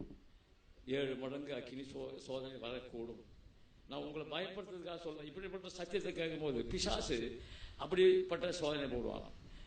7 மடங்கு 87 97 மடங்கு எந்த மடங்கு வந்தாலும் அக்கினி சோதனை. எங்கள் தேவன் இப்படி விசாரணை சரி, இப்படி போனால் சரி, பொற்சலை வணங்க மாட்டோம் என்ற தீர்மானம். அப்படிப்பட்டதான தீர்மானத்தோடு இந்த இடத்தை விட்டு நீங்கள் போக வேண்டும். நாம் எல்லாரும் போக வேண்டும். அது நானாக இருந்தாலும் சரி, நீங்களாக இருந்தாலும் சரி, ஊழியர்களோ விசுவாசிகளோ ஒரு கொடிய காலத்தில் வந்திருக்கோம். பயங்கரமாய் பிசாசு தெரிந்து கொள்ளப்பட்டு வஞ்சிக்கக்கூடிய காலம், தெரிந்து கொள்ளப்பட்டு வஞ்சிக்கக்கூடிய காலத்தில் நாம் வந்திருக்கோம். ஆனால் எல்லா சத்துரு வல்ல அந்தகார வல்லமைத்திலும் நாம் அந்த சாத்திராக்கமாக அபகத்தினது போல எல்லா கீழே போன்ற சோதனை ஜெயம் எடுக்க நம்ம ஒவ்வொருக்கும் ஒரு தீர்மானத்தை தர முடியாது. சோதனம் பண்ணுங்கள். சோதனம் சோதனம் சோதனம் சோதனம் சோதனம். நாம் கேட்கிற உபதேசத்துக்கு ஏற்ற சோதனை வரும்போது, நாம் கேட்கிற சத்தியத்துக்கு கேட்ட சத்தியத்துக்கு அது கேட்ட சோதனை வரும்போது, அதுக்கு மாறாக நம்ம கீழே தள்ள முடியாத சோதனை வரும்போது தீர்மானத்தை காத்துக்கொள்ள, விசுவாசத்தை காத்துக்கொள்ள கர்த்தர் நம்ம ஒரு உதவி செய்ய முடியாது. ஜெயம் எடுக்க உதவி செய்ய முடியாது. சோத்திரம் பண்ணுங்கள். சோத்திரம் சோத்திரம் சோத்திரம் சோதரம் ஜெபிங்கள். அன்புள்ள ஆண்டவரே, இந்த ஆசீர்வதிக்கப்பட்டதான இந்த அருமையான நாட்களுக்காக நன்றியோடு ஸ்தோத்திரம் செலுத்துகிறோம். ஆண்டவரே, இந்த விசேஷப்பட்டதான் இந்த வேத பாட கூட்டத்தினுடைய 4வது நாளும் கூட தேவன் மகிமையாக நம்மத்தில் எழுந்தருளி நீர் பெரிய காரியம் செய்தபடினால நீர் பெரியவராகவே எங்களுக்கு வெளிப்பட்டதற்காக ஸ்தோத்திரம் செலுத்துகிறோம். ஆம் ஆண்டவரே, ஒன்று கூட எங்கள் அதிகமாய் தட்டி எழுப்பி இந்த உலகத்தில் இருக்கிற காட்டிலும் உங்களை இருக்கிறவர் பெரியவர் என்று சொல்லி இந்த சாயங்கால வேளையோடு எங்களுக்கு அதிகமாக நீ பேசி நம்முடைய வார்த்தைகளுக்காக ஸ்தோத்திரம் செலுத்துகிறோம். ஆண்டவரே, எமக்கு ஸ்தோத்திரம். இந்த கூட்டத்தை ஆரம்பத்திலிருந்து ஒவ்வொரு பகுதியும் கர்த்தர் பொறுப்படுத்தியதற்காக ஸ்தோத்திரம்.